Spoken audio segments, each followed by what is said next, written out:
Chapter 156. Lake, Thornflower Prison. 3:16 in the afternoon. In a bright and gorgeous office on the top floor of the inner castle, Warden Jones and his butler, Peter, were sitting on the balcony drinking afternoon tea. A black cat was lying on the dining table, gnawing on a piece of bread with meat in it. Those who knew the warden well knew that he was a very caring person. He loved to raise small animals, cats, and dogs the most. He loved these cats and dogs far more than the average lady. He even specially invited an oil painting master to paint portraits of his cats and dogs and hung them in his office. There was once a jailer who played cards too late and forgot to send dinner to his hound Casey. As a result, no one saw him eat for a week. Greedy little guy. Jones touched the black cat's head with a kind smile on his face. He was only 38 years old, but he was able to sit in this position. In addition to the huge background behind him, his own ability was even more undeniable. It's raining again. Butler Peter looked at the rain outside the window and sighed. Jones smiled indifferently. It's just a drizzle. Drizzle will turn into heavy rain. The butler said sadly. Jones waved to the maid next to him.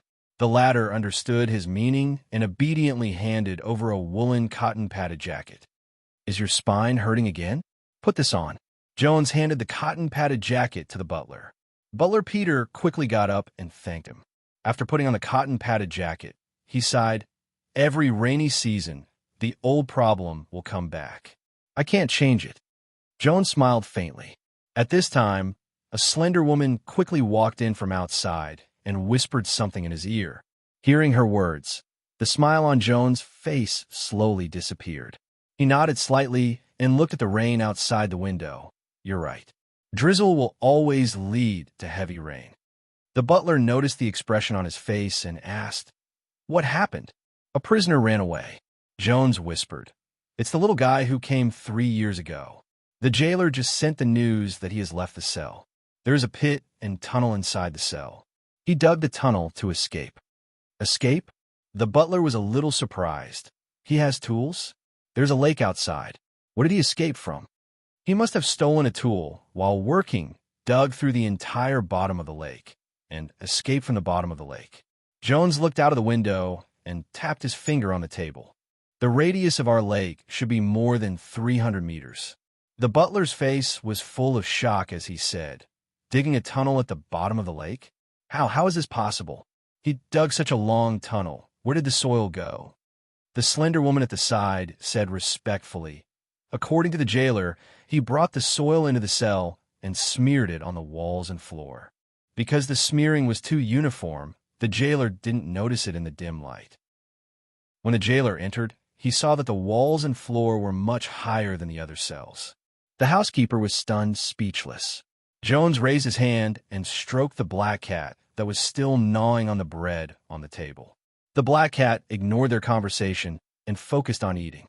He gently stroked the cat's fur and said softly, Pass down the wanted order. Also, inform the black cavalry to move out and immediately track the whereabouts of the criminal. Yes, the slender woman replied and turned around to leave. Wait. Jones stopped her, but his eyes were still looking kindly at the black cat in his hand. Ask the people who are responsible for delivering food for the next week to accompany Cassie. The slender woman's hair stood up. She tightened her body and quickly turned around to leave. After she left, the butler, Peter, was still in a daze and couldn't help but say, There should be no flaws in the structure of our prison. Even outside the excretory duct, there are jailers on duty. How could he run away? Jones shook his head slightly and said, No flaws may be the biggest flaw. This prison is built at the bottom of the lake, so the walls are too thick. We always thought that no one would be stupid enough to dig such a thick wall, not to mention the bottom of the lake. The other prisoners also thought so. But this is a misunderstanding.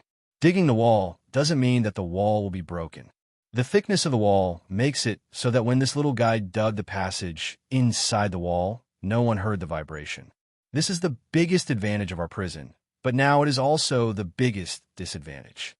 The butler fell into silence before he sighed. If that's the case, then this can be considered a reminder for us. The security of the prison has caused the jailers to let their guard down, and they're too careless. If they're constantly checking, then they definitely won't allow someone to dig a tunnel that's hundreds of meters deep to escape. The time it takes to go back and forth is enough to expose him. Jones nodded slightly. Fortunately, it's just a little guy from the first floor. Then he patted the black cat on the table and smiled. Greedy guy, eat your fill and go play. There was a small factory in a desolate and remote street in the northern part of the slums. Dudian had bought some food from a pub and hired a carriage to come to the factory. He had already eaten the food he had bought in the carriage. The fatigue of the past few days had disappeared and his body had recovered some strength. Dudian looked at the small factory as he got off the carriage. He was about to go in when he saw a notice hanging outside the factory. It was his wanted order. It took only one night for the wanted order to reach here. The efficiency is quite fast. Dudian's eyes lit up. He didn't avoid the notice as he went to the front of the factory. I'm looking for a few people. Their names are Barton, Crone, Joseph. The old man raised his eyes and glanced at Dudian. They are at work. Why are you looking for them? Dudian took out 3 copper coins from his pocket and handed them to the old man. Help me call them out. Tell them that their old friends have come to visit them. The old man's drowsy appearance woke up as he saw the copper coins. He smiled and put away the coins. All right, you wait here. I'll call them for you. Then he turned and left. Dudian quietly waited. It was normal that the old man didn't recognize him as the person on the wanted order. At the moment, he had tied up his hair. In the past 3 years, although the jailers often tortured the prisoners, but they didn't have a deep impression of the prisoners' faces. After all, they didn't comb their faces for a long time. No one was interested in remembering a face that was bound to die. Therefore, the person drawn by the jailer's impression was completely different from his actual appearance. Although there was a portrait of him when he had just entered prison, showing his delicate facial features, his appearance had changed greatly after 3 years. It should be known that the fastest growth period for a person was from the age of 10 to 16. The current him was completely different from his previous childish and delicate appearance. After growing up in torture, pain, and hunger, his face was thinner and his eyebrows were higher. Although he was only 16 years old, he had a mature and cold temperament. Moreover, his face was smeared with coal. Even an acquaintance would have to carefully stare for a long time to see some familiar contours. After a moment, the old man returned. There were 4 figures behind him. They were Barton, Crone, Joseph, and Barry. Their appearance had changed a lot in the past 3 years, but Dudian still recognized them at a glance. The 4 of them were puzzled as they saw Dudian at the door. Who are you? Dudian smiled. Come with me to the abandoned factory. Abandoned factory? As soon as the 4 of them heard these words, they were shocked and immediately revealed looks of pleasant surprise. Barton excitedly said, You're finally back. Dudian raised his hand to interrupt him. Come with me. Barton's face changed as he thought of something. However, he didn't say anything. The other 3 looked at each other. Barry hesitated for a moment. He wanted to speak, but didn't say anything. The old man hurriedly said as he saw that the 4 of them were going to leave with Dudian, It's still working hours. Where are you going? Don't you want your salary? Barton said, Uncle, can you help us ask for a leave? I can't help you with this. The old man immediately shook his head and refused. Dudian looked at the 4 of them. Don't work here. Come with me. The 4 of them looked at each other. They faintly guessed something, but didn't say anything.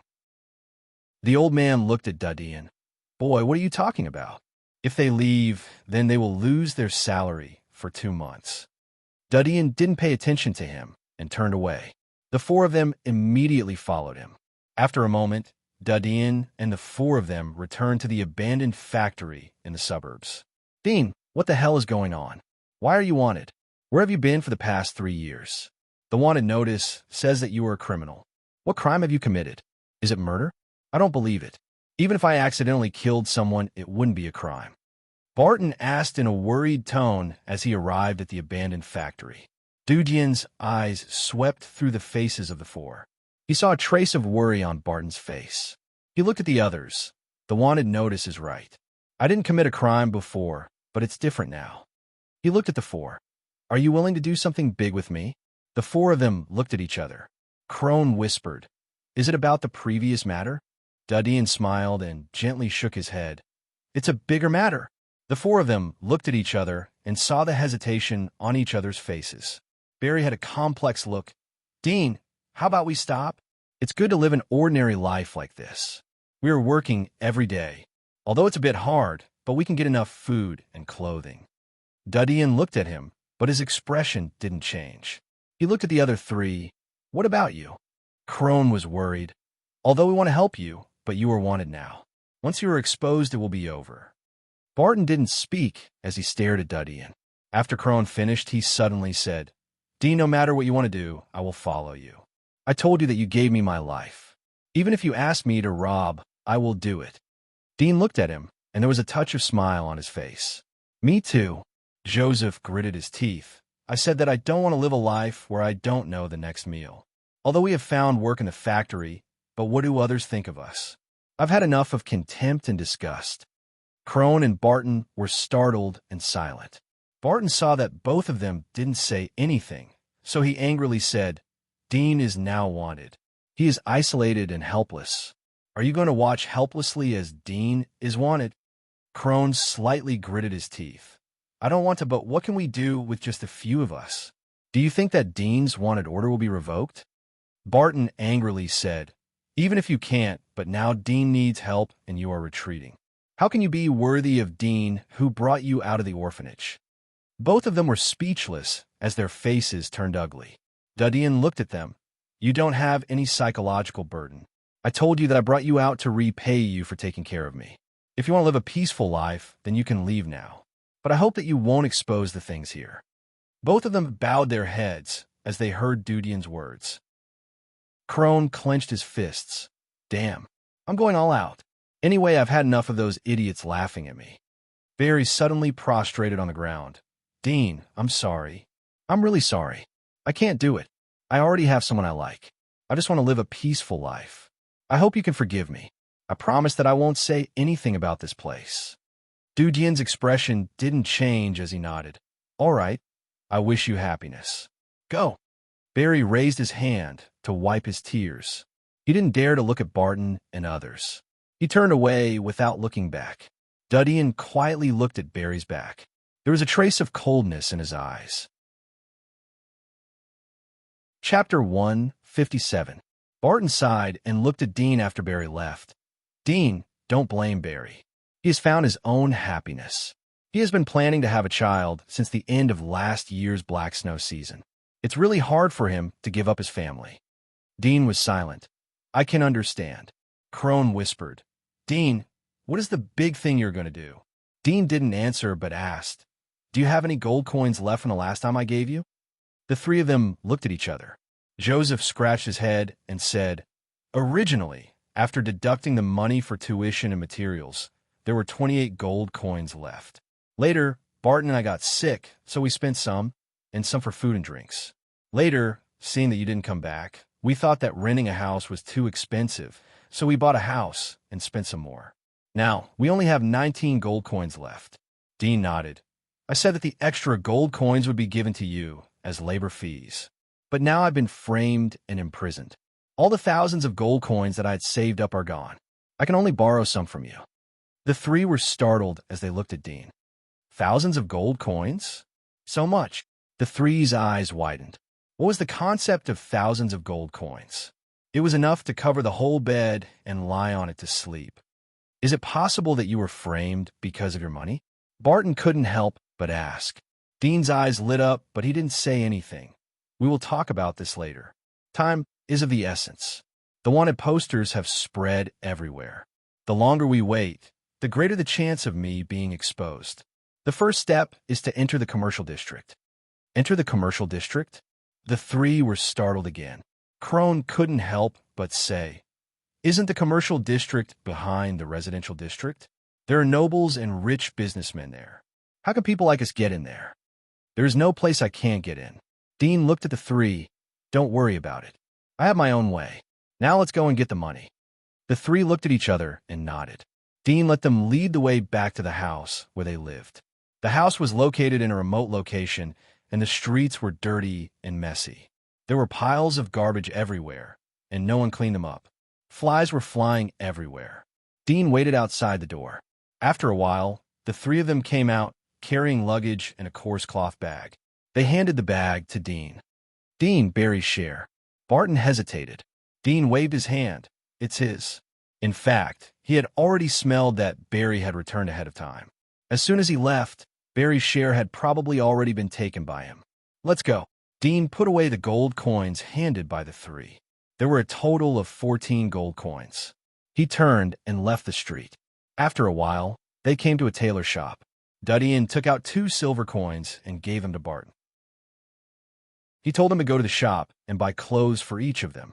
He wanted to buy a set of the best quality clothes. Barton went in the tailor's shop and soon came back with 4 sets of linen fabric mixed with silk. Dean let the three of them change into new clothes. He also changed into new clothes and threw all the clothes into a nearby ditch. Afterward, Dean took the three of them and hired a few rough men to take them to the abandoned factory. They moved all the purchased materials to the outside of the factory and threw them away. Barton and the other 2 were surprised to see the materials worth dozens of gold coins being thrown away. At the same time, they felt heartache. However, they saw Dean's courage. They were more and more sure that their choice was right. "Dean, why did you throw away these? Didn't you spend a lot of money to buy them? This place will be exposed. Are you worried about Barry?" "Dean, Barry is not that kind of person. He won't tell on us." "I'm not worried about him. I'm worried about the magistrate. Will they trace us here? It's hard to say. It's better to be prepared." After all the materials were thrown away, Dean let the three of them go to the second boundary wall and wait for him. He went back to the factory and gave 5 copper coins to the old man to call out Barry. Dean." Barry's face was nervous and ashamed as he saw Dean come to find him. Dean found a remote and quiet place and said to him, "It's not enough to rely on Barton and the other 2 to help me. I really hope that you can come over. If you think it through, then you can come to the outskirts of Eagle Mountain to find us." Barry looked complex. "I'm really sorry. If I was alone before, I would be willing to accompany you to take risks. But now, I just want to live a stable life." Dean sighed and patted Barry's shoulder. "Think about it." He didn't give Barry a chance to say more as he turned and left. Barry was startled as he looked at Dean's back. He loosened his grip on his pocket. After saying goodbye to Barry, Dean came to the second boundary wall. He tracked the smell of Barton and the other 2. He went forward and called them, "Follow me and act according to the situation." Then he walked towards the boundary wall. The three of them looked at each other. They were nervous, but they bit the bullet and followed behind Dean. "Stop!" The guard in front of the wall stopped in front of Dean. His triangular eyes glanced at Dean. He saw that Dean's temperament was extraordinary and his clothes were relatively valuable. The guard's attitude was not too cold. "If you want to enter the residential area, please show your identity card."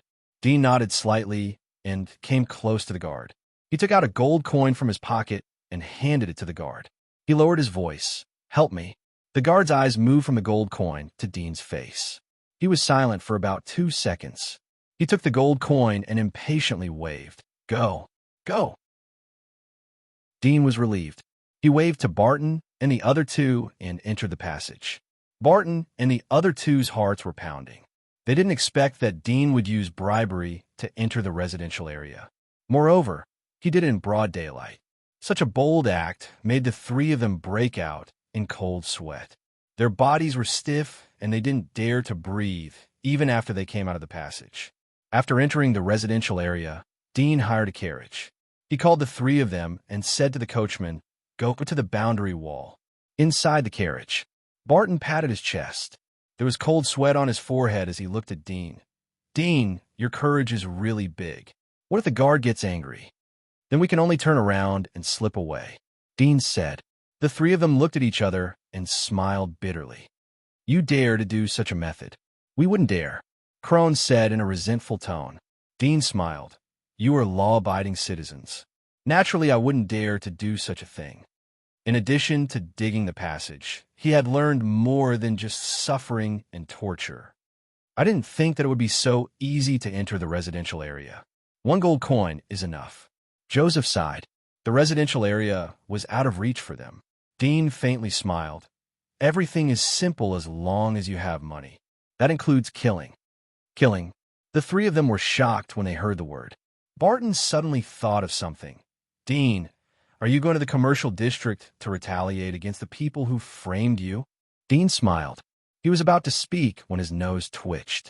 He smelled a distinctive smell coming from the distance. He couldn't help but lift the corner of the curtain to look. A moment later, on the road that the carriage was speeding on, 5 large black horses galloped towards them.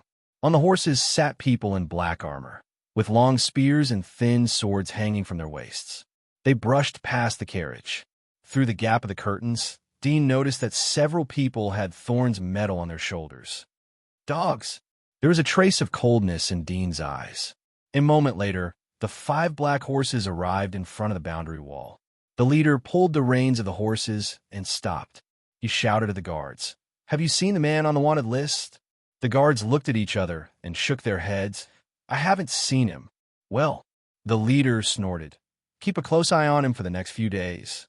Then he urged the black horse to enter the slums. After the 5 left, the guards turned back and curled their lips. The criminal escaped from the prison. How dare he talk to us? He's not our boss. How dare he order us? Isn't this Thornflower prison known as the #1 prison? It's said that no prisoner has ever been able to escape from it.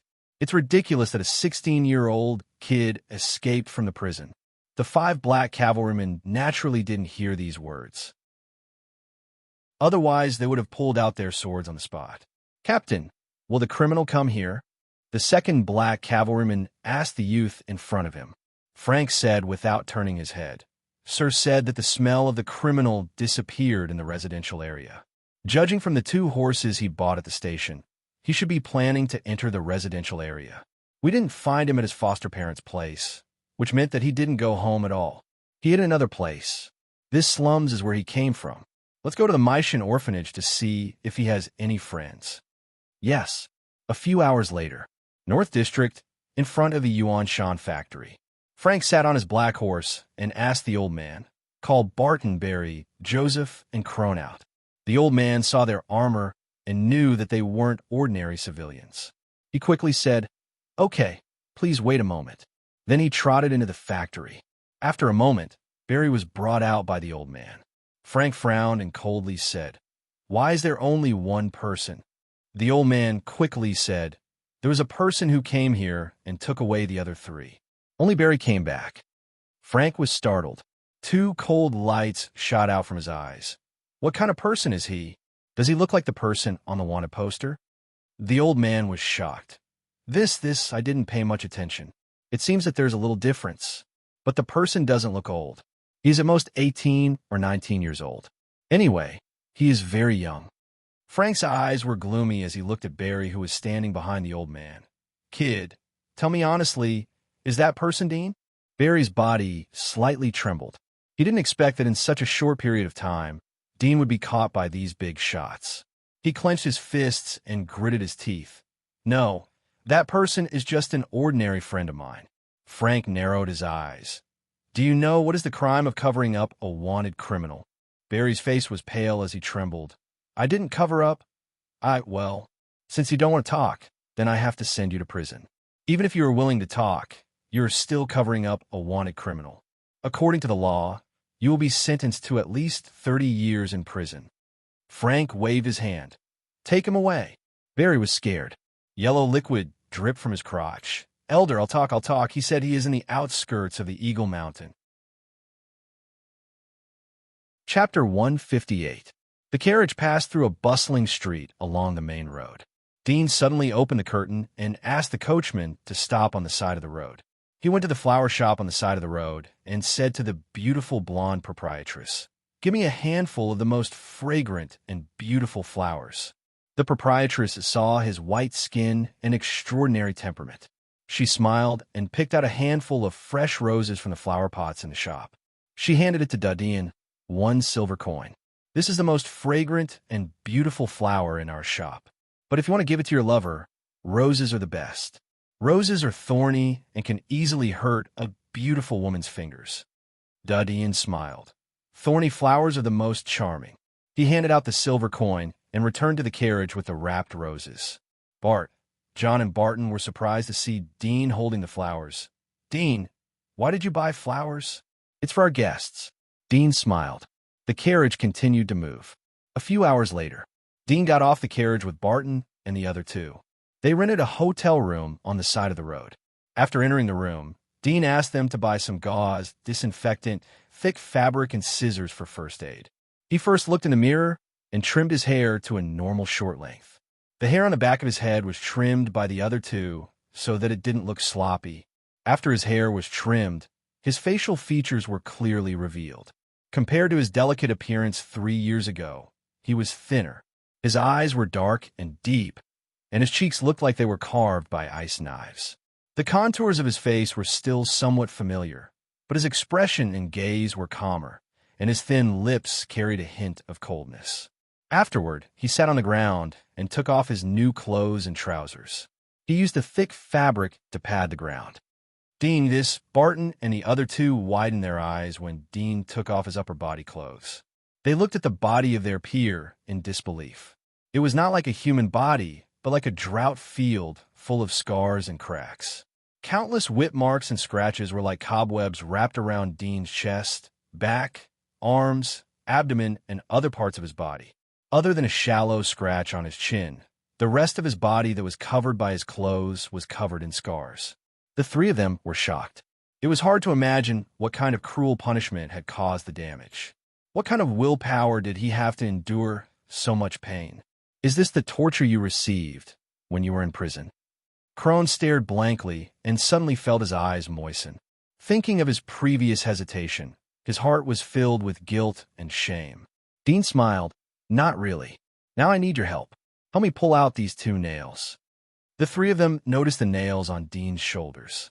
They felt goosebumps all over their bodies. Barton trembled. How can they torture people like this? Don't they have a little bit of mercy? Dean picked up the pliers and handed them to Barton. "I'll give them to you. Hurry up when you pull them out." The three of them looked ugly. Barton's hands trembled as he held the pliers. "It will be very painful to pull them out like this. Can you bear it?" "Yes." Dean gave the three of them an encouraging look. The three of them looked at each other and plucked up their courage. They clenched their teeth and clamped the nails. They paid attention to Dean's expression. They were afraid that they would accidentally cause more damage. Seeing Dean's calm expression, the three of them felt a little more courageous. They pinched the pliers and pulled the steel nails. Dean clenched his fists in pain, but his expression remained calm. But the pain was beyond his expectation. He squeezed out a voice from his throat. "Quick!" Barton clenched his teeth and pulled. The nails were pulled out. Blood gushed out from the wound. The color of the blood was a bit dark. Dean's mouth twitched in pain.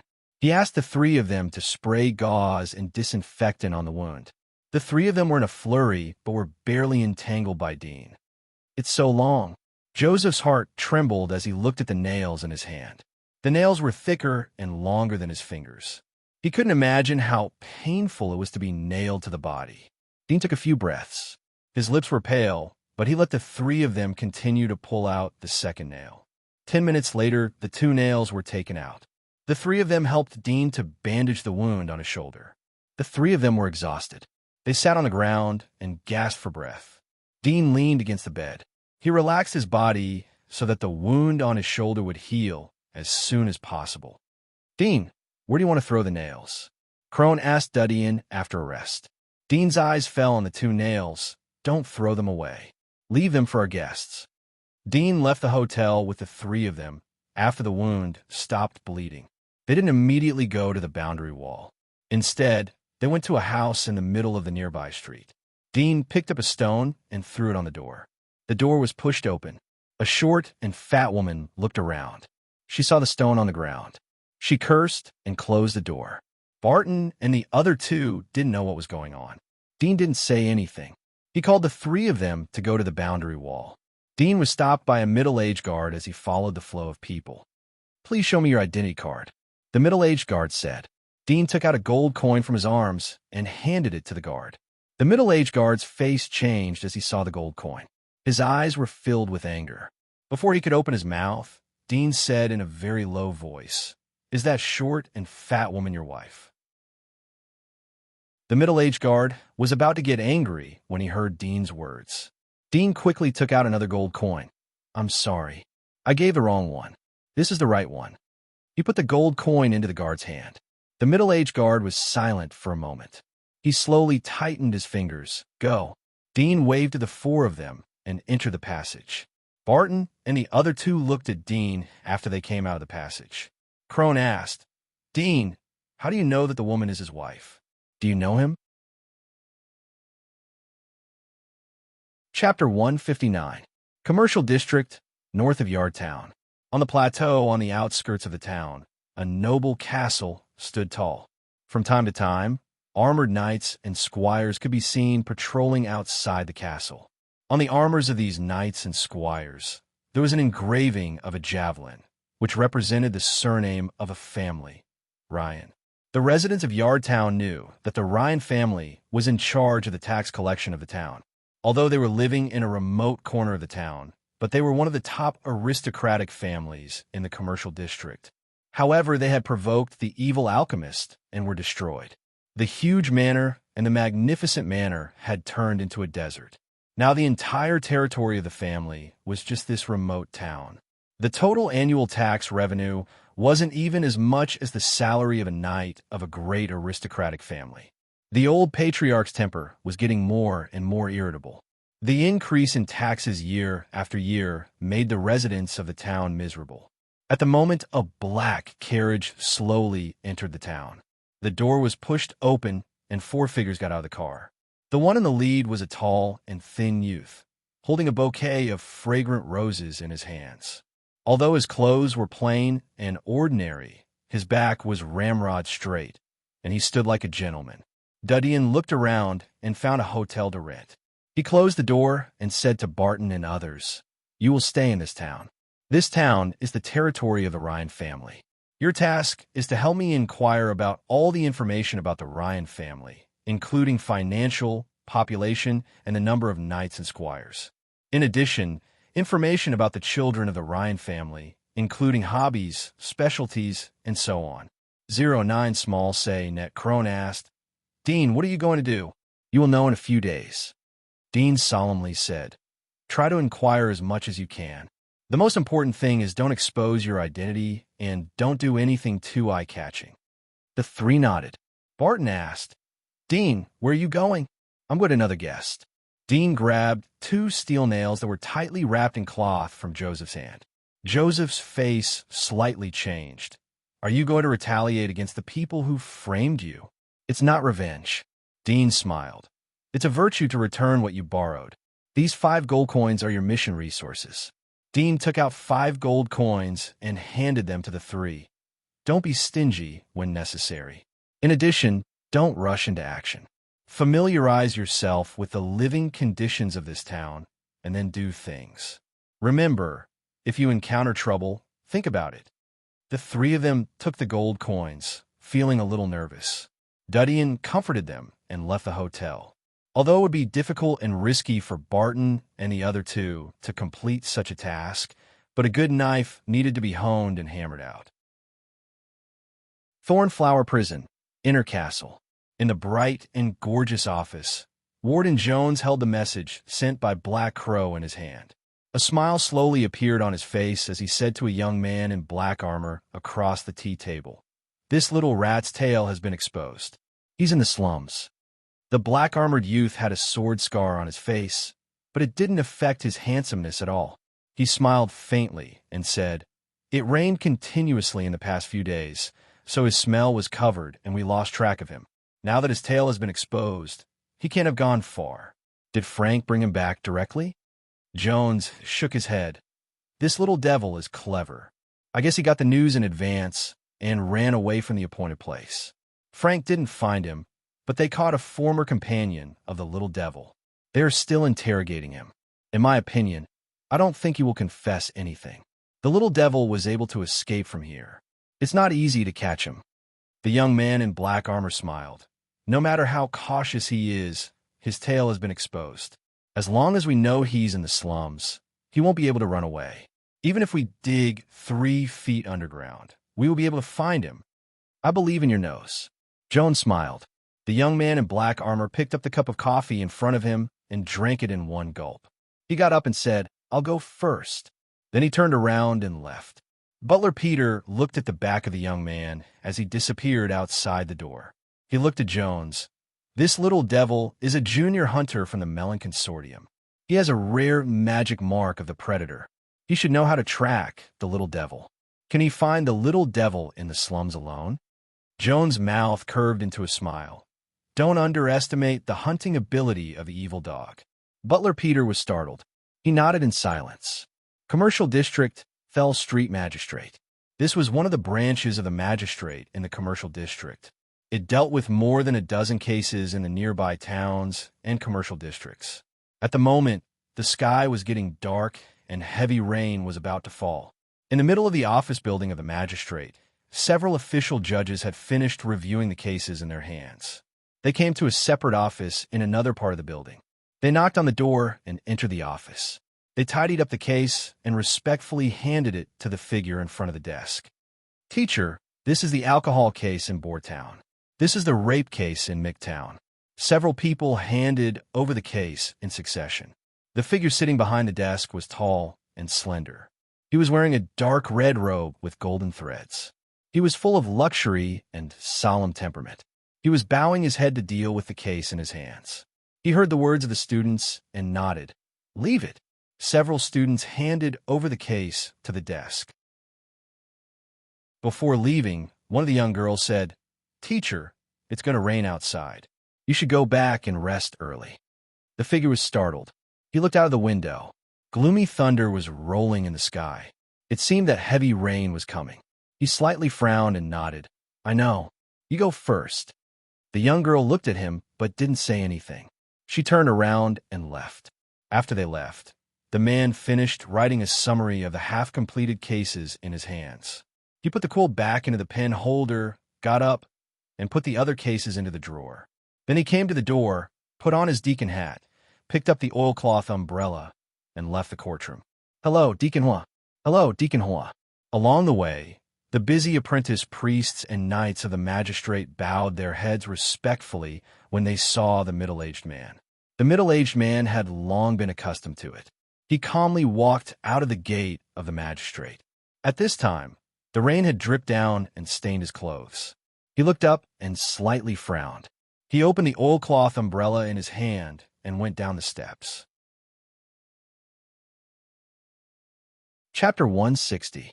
On the street outside the magistrate, there was an exclusive carriage waiting for him.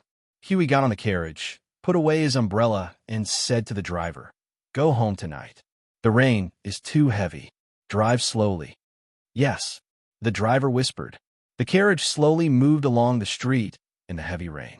Huey sat on the comfortable cotton cushion in the carriage and gently rubbed his eyebrows. Recently, he had a lot of things to do, which made him a little tired. He sighed deeply and picked up the silver teapot on the table. He poured himself a cup of strong tea, but he saw that there was no heat coming out of the cup. He reached out and touched the teacup. The temperature was still cold.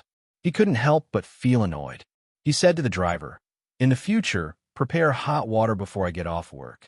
Yes, the driver whispered. Huey sighed and leaned back on the cushion. He closed his eyes and quietly rested. The heavy rain pattered down from outside the carriage. The streets of the commercial district were extremely smooth. There were few bumps and shakes along the way. After a long time, the carriage slowly stopped. Huey slowly opened his eyes.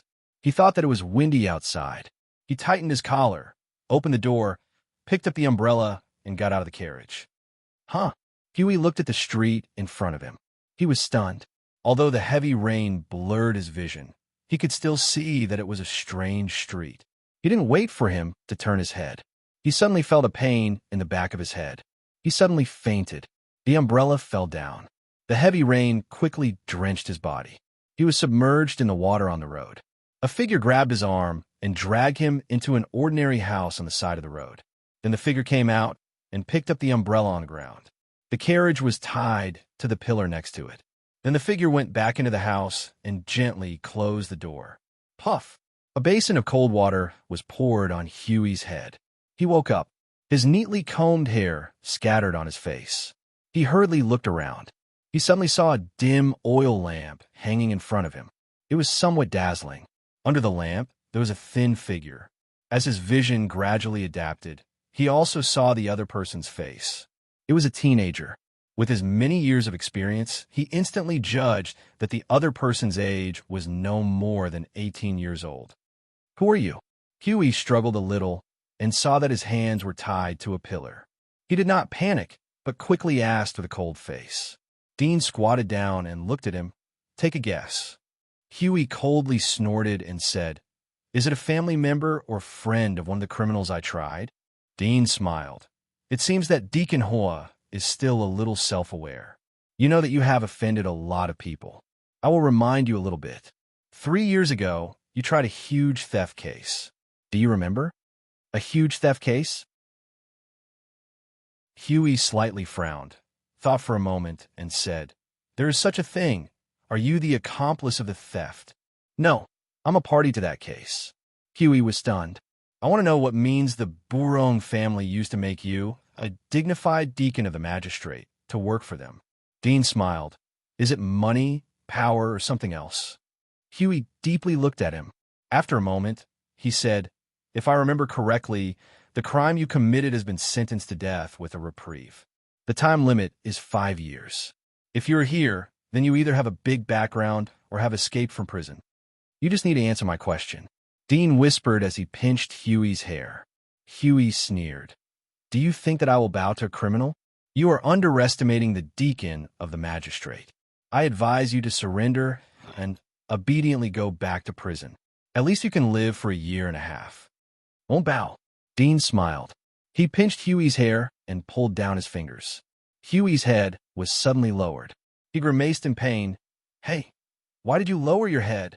Huey angrily raised his head. However, Dean pulled his hair and lowered his head. "Your arrogance and persistence can't withstand a little pain." Dudian smiled. Huey's body trembled in anger. He gritted his teeth. "It's useless to torture me. Even if you kill me, your crime can't be changed. Moreover, if you kill me, you will be exposed. The death of a deacon will alarm the entire magistrate. They will send people to hunt you down. It's really touching." Dean sighed. "I hope that everyone can be like you and think about the enemy when they are about to die. Such a mind is really touching. Unfortunately, I'm not looking for you to help me change my criminal record. I just want to know who is involved in this case." Huey struggled twice, but his head was tightly pulled down by Dudian's hair. He slightly gritted his teeth. "It's been a long time. I have to go back to the magistrate to check it out." Dudian smiled. "I'll help you remember.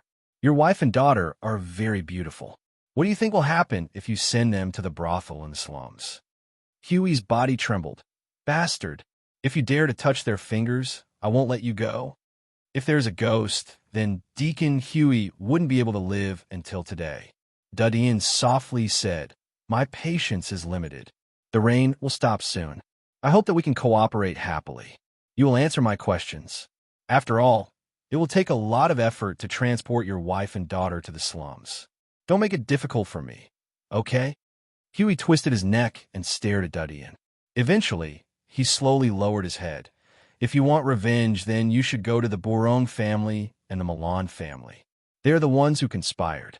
Dudian smiled. "I naturally know that. But the decisive factor is your prestige as a deacon of the magistrate. Your accumulated prestige makes your words have a high credibility. Even if you are wrong, people will look at your prestige and believe you. They won't believe a trivial suspect." Huey was stunned for a moment and then fell silent. "In addition to these 2 families, is there anyone else?" Dudian asked. Huey slightly shook his head no. He paused for a moment and looked at Dudian. "Aren't you a primary hunter? If you let me go, I have a way to send you out of the giant wall." Dudian slowly shook his head and turned to the side of the room. Huey noticed that there was a bouquet of roses on the table. He saw Dudian pick up 2 sharp nails from the lace. They were stained with blood. Chapter 161. A few days later, the Terrace Street magistrate received a report. In a small house in a remote street under their jurisdiction, there was a highly decomposed body, soaked in a wooden barrel. The first person to find the body was a nearby neighbor. In a long time of fine weather, the rotten smell of the body came out and exposed the body. When the people from the magistrate hurriedly arrived, they immediately saw a horrifying scene. This highly decomposed corpse was sitting upright in the wooden barrel. His hands were clasped together as if he was praying. There were 2 steel nails pierced through his chest. The magistrate recognized the clothes of the corpse at a glance. It was the deacon uniform of the magistrate.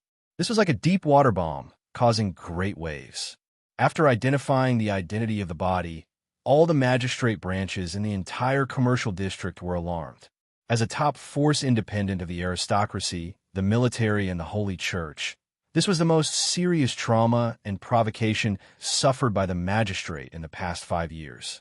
For a time, the magistrate put this case on the highest execution list. The day after Huey's body was found, people found another highly decomposed body in a sewer outside the magistrate. After identification, it was Huey's coachman. The investigators sent by the magistrate found the owner of the house in the first place. He was a fat, middle-aged man. When he was brought into the magistrate's interrogation room, he was scared to the point of collapse.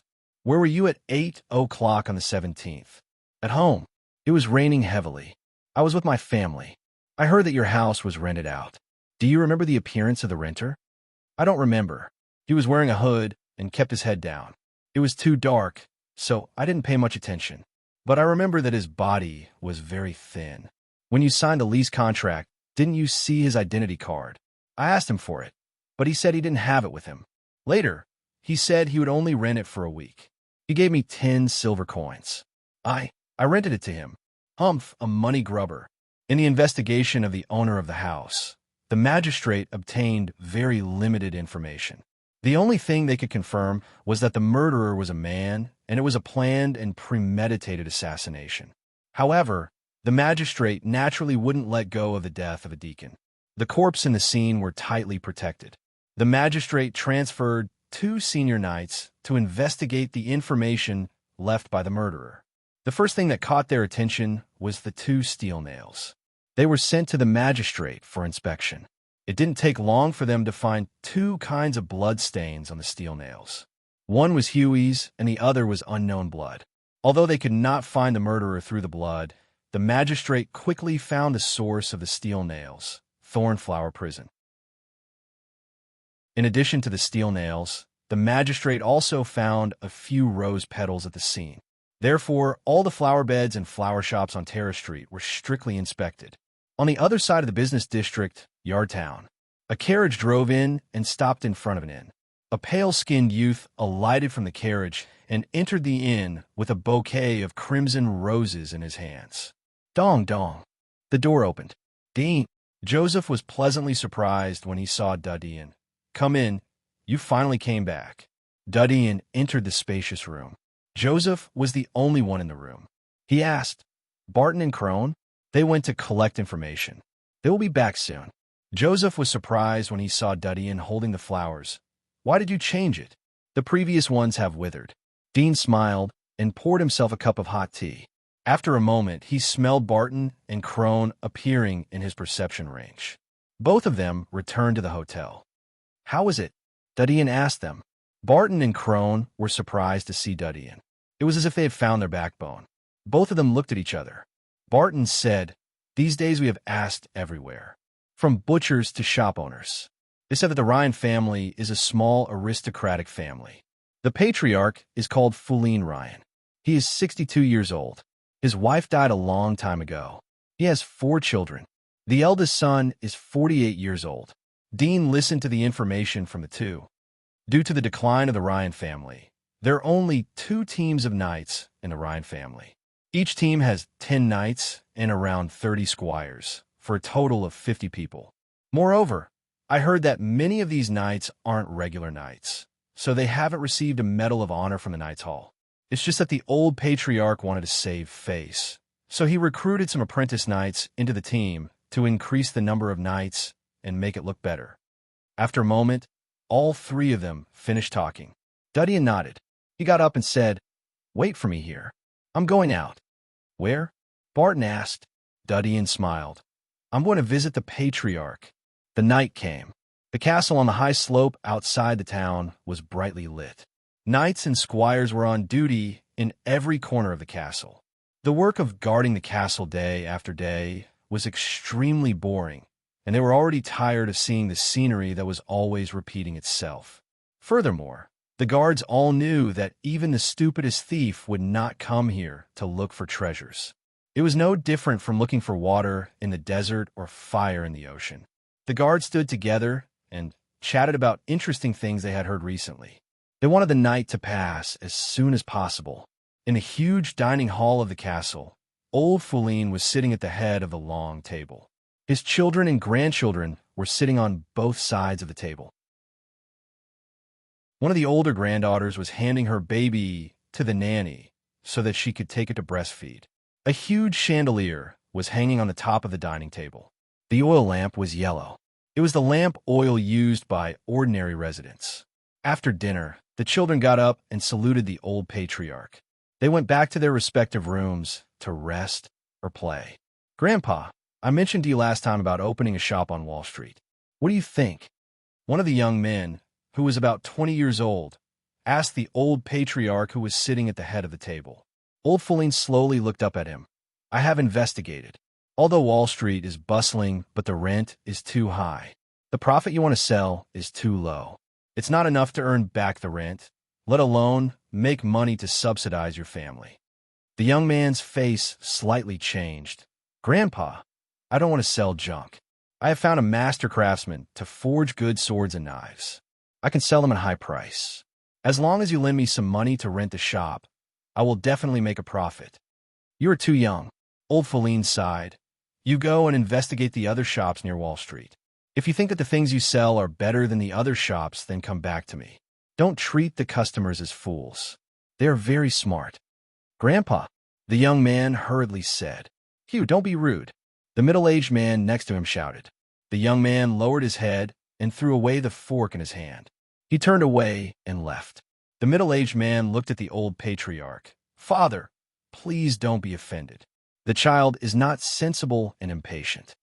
He is still young. After a few years of tempering, you will understand. Old Foulin sighed, but didn't say anything. He picked up the crutches from the table and got up. The maid next to him helped him back to the room. Old Foulin covered his chest and coughed softly. The middle-aged maid next to him quickly took out a bottle from the container and handed it to him. The old patriarch poured out 2 red pills and swallowed them. His cough eased a little.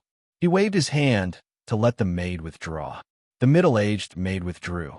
Old Foulin slowly came to the desk next to the bed. He lit the oil lamp and took out a magnifying glass from the drawer. He started to read the books on the table. Patriarch, you're in a good mood. Suddenly, a voice echoed from the dark corner of the room. Chapter 162. Old Foulin was startled as he heard this sudden voice. He slowly raised his head. His eyes fell on the dark corner of the room. There was a thin figure behind a large hanger. I'm afraid you will be disappointed if you are here to steal.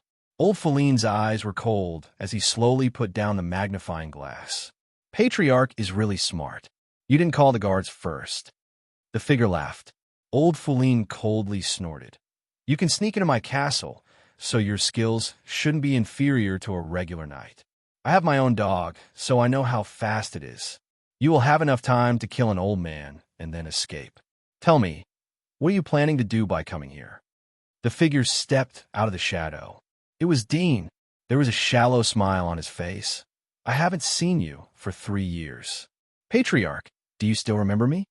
Old Foulin's eyes flashed as he saw Dean's face. He didn't expect the intruder to be so young. He said, You should be able to see that I'm old. When people get old, their memory will decline. Please tell me. Dean faintly smiled. 3 years ago, at the aristocratic party held by the Melon Consortium, you invited a scavenger to be your family's knight. Do you remember? Old Foulin was startled. He thought for a moment. His eyes widened as he exclaimed, It's you. It's me. Old Foulin couldn't help but ask. You didn't. He was shocked. Did you escape from prison? Duddian smiled. There seems to be no other way for a small civilian prisoner like me to get out of here. Old Feline's face turned ugly. I remember that I didn't offend you. I heard that you were imprisoned 3 years ago. If you want to retaliate, then you should look for the Bouron family and the Milan family. Dean smiled as he pulled the chair next to him and sat down. Patriarch, don't be nervous. I have no malice towards you. I just want to talk about cooperation. Cooperation? Old Patriarch said in a low voice. Our Ryan family is just a small family. We only have a small town. The income of the entire Ryan family is not enough to cover the annual expenses of the children of the Bouron family. We really can't help you. Dudeen smiled. I didn't come to you for this matter. I naturally know the strength of your Ryan family. Although your Ryan family has declined, but you're still a noble family. I came to find you to bail me out. Bail you out? Old Feline shook his head. No. You have escaped from prison, so I can't bail you out. If you were still in prison, then I could bail you out. But now you are a wanted criminal. I can only bail you out if you are willing to be caught and go back to prison. Dean smiled. It's just a matter of cost. As long as you spend money to take care of it, I believe that you have a way to remove a wanted order. You overestimate me too much. Old Feline shook his head. Our Ryan family has no savings.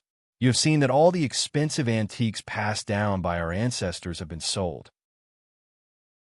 There is nothing valuable left. Now we are relying on the income from the farm to barely maintain our daily expenses.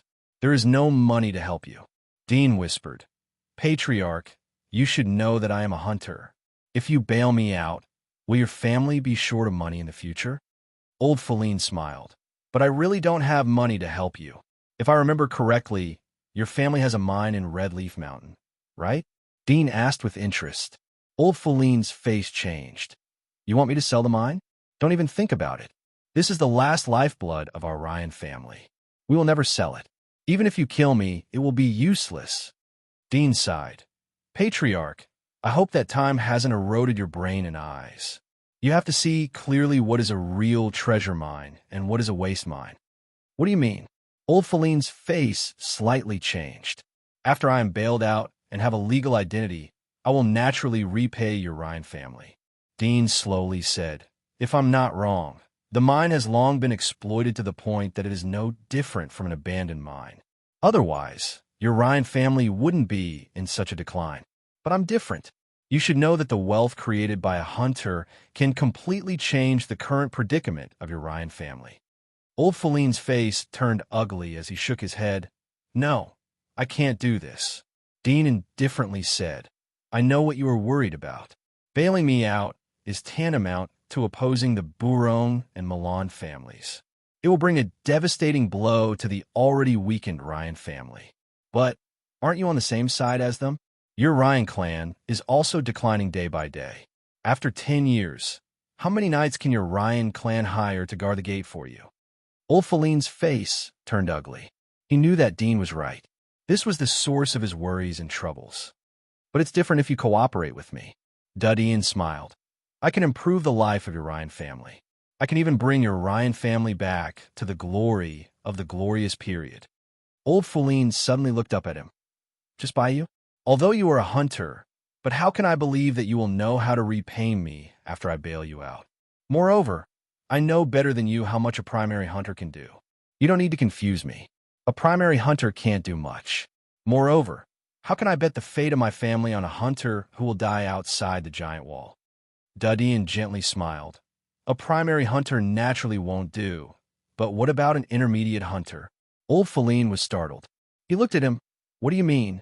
Do you remember Linda's team that died 3 years ago? Dudeen smiled. Old Feline froze for a moment. He naturally knew about this. As a member of the Melon Consortium, every time a hunter was killed, the ruling nobles would take action. Moreover, an entire hunting team was annihilated. This matter caused a great sensation at that time. Many investigation teams were sent to search outside the giant wall. However, they couldn't find the reason. They couldn't determine whether it was man-made or a monster. Chapter 163. Did you kill her? Old Feline was stunned. You should know that I have a problem with Linda. Dudeen chuckled. When the consortium investigates, they won't pay attention to me. I'm just a junior hunter. If you investigate, you should be able to find out that I was temporarily dispatched to the giant wall to cooperate with Glenn to hunt the Black Weaver. Old Feline was startled. When Dudian mentioned Glenn and the Black Weaver, he immediately recalled the major events that happened that year. These two events happened to overlap. You weren't a junior hunter at that time. You were at most an apprentice hunter. How could you kill Linda? She was an intermediate hunter. Old Feline couldn't believe it. Dudian glanced at his desk and smiled. If you have read the recent newspapers, then you should know about the death of Deacon Huey. Old Feline was startled. His eyes widened as he looked at Dudian in horror. Yes, I killed him. Dudian smiled. Old Feline couldn't help but ask. He was a deacon of the magistrate. Why did you kill him? The main reason why I was imprisoned was because of his trial. Dudian smiled. I told you these two things because I want to tell you that if I want to, your Ryan family will be completely destroyed tonight. Please believe me. Old Feline's pupils contracted as he stared at Dudian. After a long time of silence, he felt tired. His old face was full of sweat. He was no longer able to hide his body's trembling. He slowly sat back on the chair. So, I have no choice? Dudian touched his chin and thought for a moment. Then he shook his head. Well, it seems that there is no choice. Unless you choose to maintain the noble character of an aristocrat and insist on fighting against the criminals, then you will be gloriously exterminated. Perhaps you will leave a glorious record in the history books of the future generations. At least you won't be ashamed of the ancestors of the Ryan family. Old Feline smiled. You don't have to be sarcastic to me. You were able to escape from Thornflower Prison. I know that you're not a simple character. Perhaps Linda's team was really killed by you. Anyway, you have the strength to kill an old man like me. Even if it is to save my own life, I will promise you. But if you really killed Deacon Huey, then the magistrate will definitely find out. Even if I bail you out, you will be in prison again and will be executed immediately. Dudian smiled. You don't have to worry about this matter. I have my own way to deal with it. Old Feline couldn't help but look at him. He wanted to say something, but hesitated. He finally held back and said, Since you have your own plan, I won't say much. But it is difficult to mine the Red Leaf Mountain. It is almost a waste mine. Even if it is sold, it won't be able to get a high price. Dudian smiled. The mine is the same as a person. As long as you dress up a little, even if it is ugly, you will be able to look good after dressing up. I believe I don't need to elaborate on how to do it. Old Feline deeply looked at him. I know. Dudian slowly walked to the desk. It's getting late. You can now write the bail letter and send it to the magistrate to submit the bail application. Old Feline's face slightly changed as he carefully stared at the boy. He sighed in his heart. I can probably believe that Linda and the others really died in your hands. He took out the letter from the drawer and filled the quill with ink. He began to write. Dudian quietly looked at the letter. After a moment, the Ryan family's emblem was stamped at the end. Tomorrow I will find a way to sell the mine, to raise money to help you take care of it. Old Feline sighed as he closed the letter. Dudian nodded and patted his shoulder. Don't worry too much. I'll give you a big gift once you're done with your business. Old Feline bitterly smiled, but didn't say anything. After a moment, Dudian went into hiding. Old Feline called the butler and handed over the letter. He ordered to send it to the magistrate overnight. Dean hid in the dark and carefully observed. He didn't want Old Feline to secretly swap the letter. After the butler left, he smelled Old Feline's scent being transferred to another person's hand. That person rode a horse and left the castle. After the door was closed, Dean came out and looked at Old Patriarch. It's getting late, so I'm going back to sleep. I wish you have a good dream. It's a good start. Old Feline wryly smiled. He was doomed to have insomnia tonight. The day after Deacon Huey's body was found. Warden's office in the castle of Thornflower Prison. A figure in black armor pushed open the door in a hurry. He glanced around and saw Jones behind the desk. Warden, I heard that you have news about the criminal. Yes. Jones threw a letter on the table to him. This is the news I just got. The kid's trace has been exposed. He is in the commercial district. The black-armored youth quickly opened the letter and read through it. He couldn't help but say, Kill Deacon Huey? Wasn't he in the slums? How could he run to the commercial district? Jones replied, He went to the slums first. It's likely that he deliberately exposed the direction of your search. He wanted you to think that he was hiding in the slums and ignore the search in other areas. The youth in black armor felt as if he had been slapped in the face. There was anger in his eyes. "Are you saying that we have been fooled by him?" Jones said indifferently. "From a moment he escaped from prison, it was tantamount to playing with us. Now, you immediately dispatch people to the commercial district to search for his traces. I believe in your nose. Search the entire commercial district, and you will certainly dig him out." The black-armored youth's face was gloomy.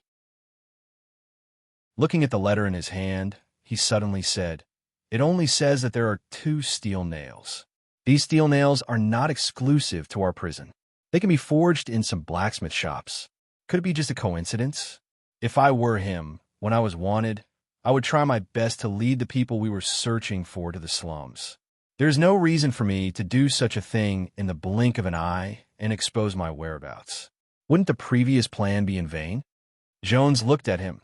"Even if he didn't do this, you have searched the slums for so many days and still haven't found a shadow. Sooner or later, you will shift your attention to other areas. He should know that there is a possibility that he will be exposed. He also knows that we will search for him. The purpose of doing this is to know where our search team is. He wants to lead us by the nose." The youth in black armor couldn't help but ask, "Since you know this, why do you still want me to go?" Jones sighed and said, "There is no other way. Even if I know what this kid is thinking, I still have to jump in. After all, the one who died is a deacon of the magistrate. At present, the biggest suspect is this kid who escaped from the prison. If we don't do something, how will the magistrate and the nobles trust our prison?" The youth in black armor was silent for a moment. "I will send some people to go there and send some people to search the residential area." Jones nodded. "Yes, I also have the same idea. But this investigation in the commercial district must be carried out by you. Otherwise, there is no way to give an explanation to the magistrate." "I know." The youth in black armor nodded slightly. Chapter 164. Back to the hotel. Barton and the other 2 were relieved to see Duddy come back. Crone gently closed the door and pulled Dean into the room.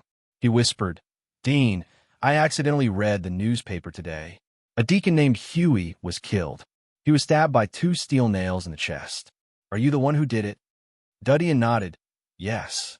Barton couldn't help but ask, "Is this the person who put you in prison?" Duddy slightly nodded and added, "One of them." The 3 looked at each other. Joseph nervously said, "Dean, they're arresting murderers everywhere." "Will they suspect you? You're still a wanted man. If you're found, you will be in prison again." Duddy comforted the 3. "Don't worry. I will restore my legal identity in a few days. These things will pass." "Restore your legal identity?" The 3 were surprised. "How?" Crone couldn't help but ask. Dean smiled. "It's getting late. Let's rest early." The next day, Duddy let Barton and the other 2 continue to monitor the Rhine castle. He sneaked into the castle to monitor the actions of the old patriarch. Although the possibility was very low, but he still had to prevent the old patriarch from having other ideas.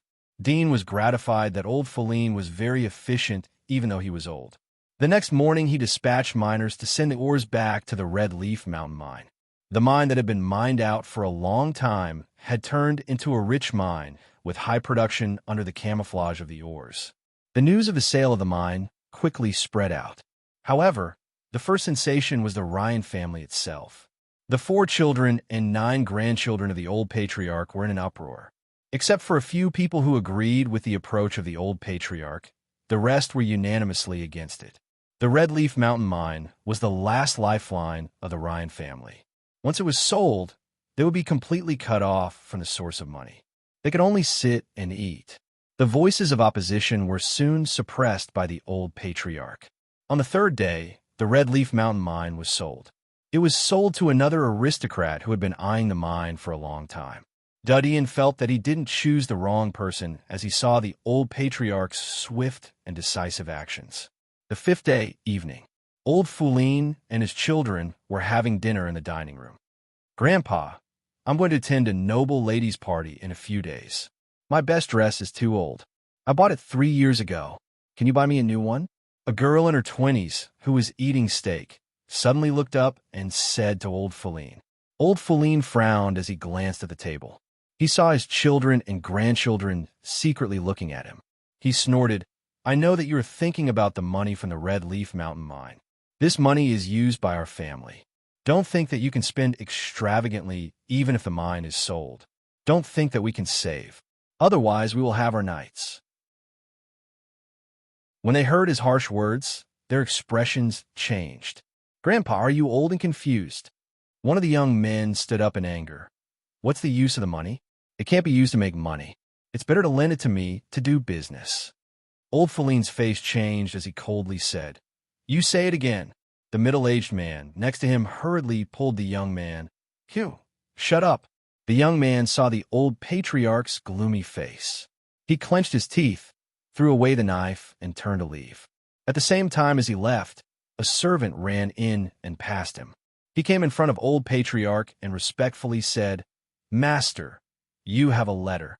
Old Feline took the letter and glanced at the badge mark on the cover. The anger on his face slightly converged. He grabbed the crutches on the table and said to the middle-aged maid, "Help me back to my room." Old Feline ordered the middle-aged maid to withdraw after entering his room.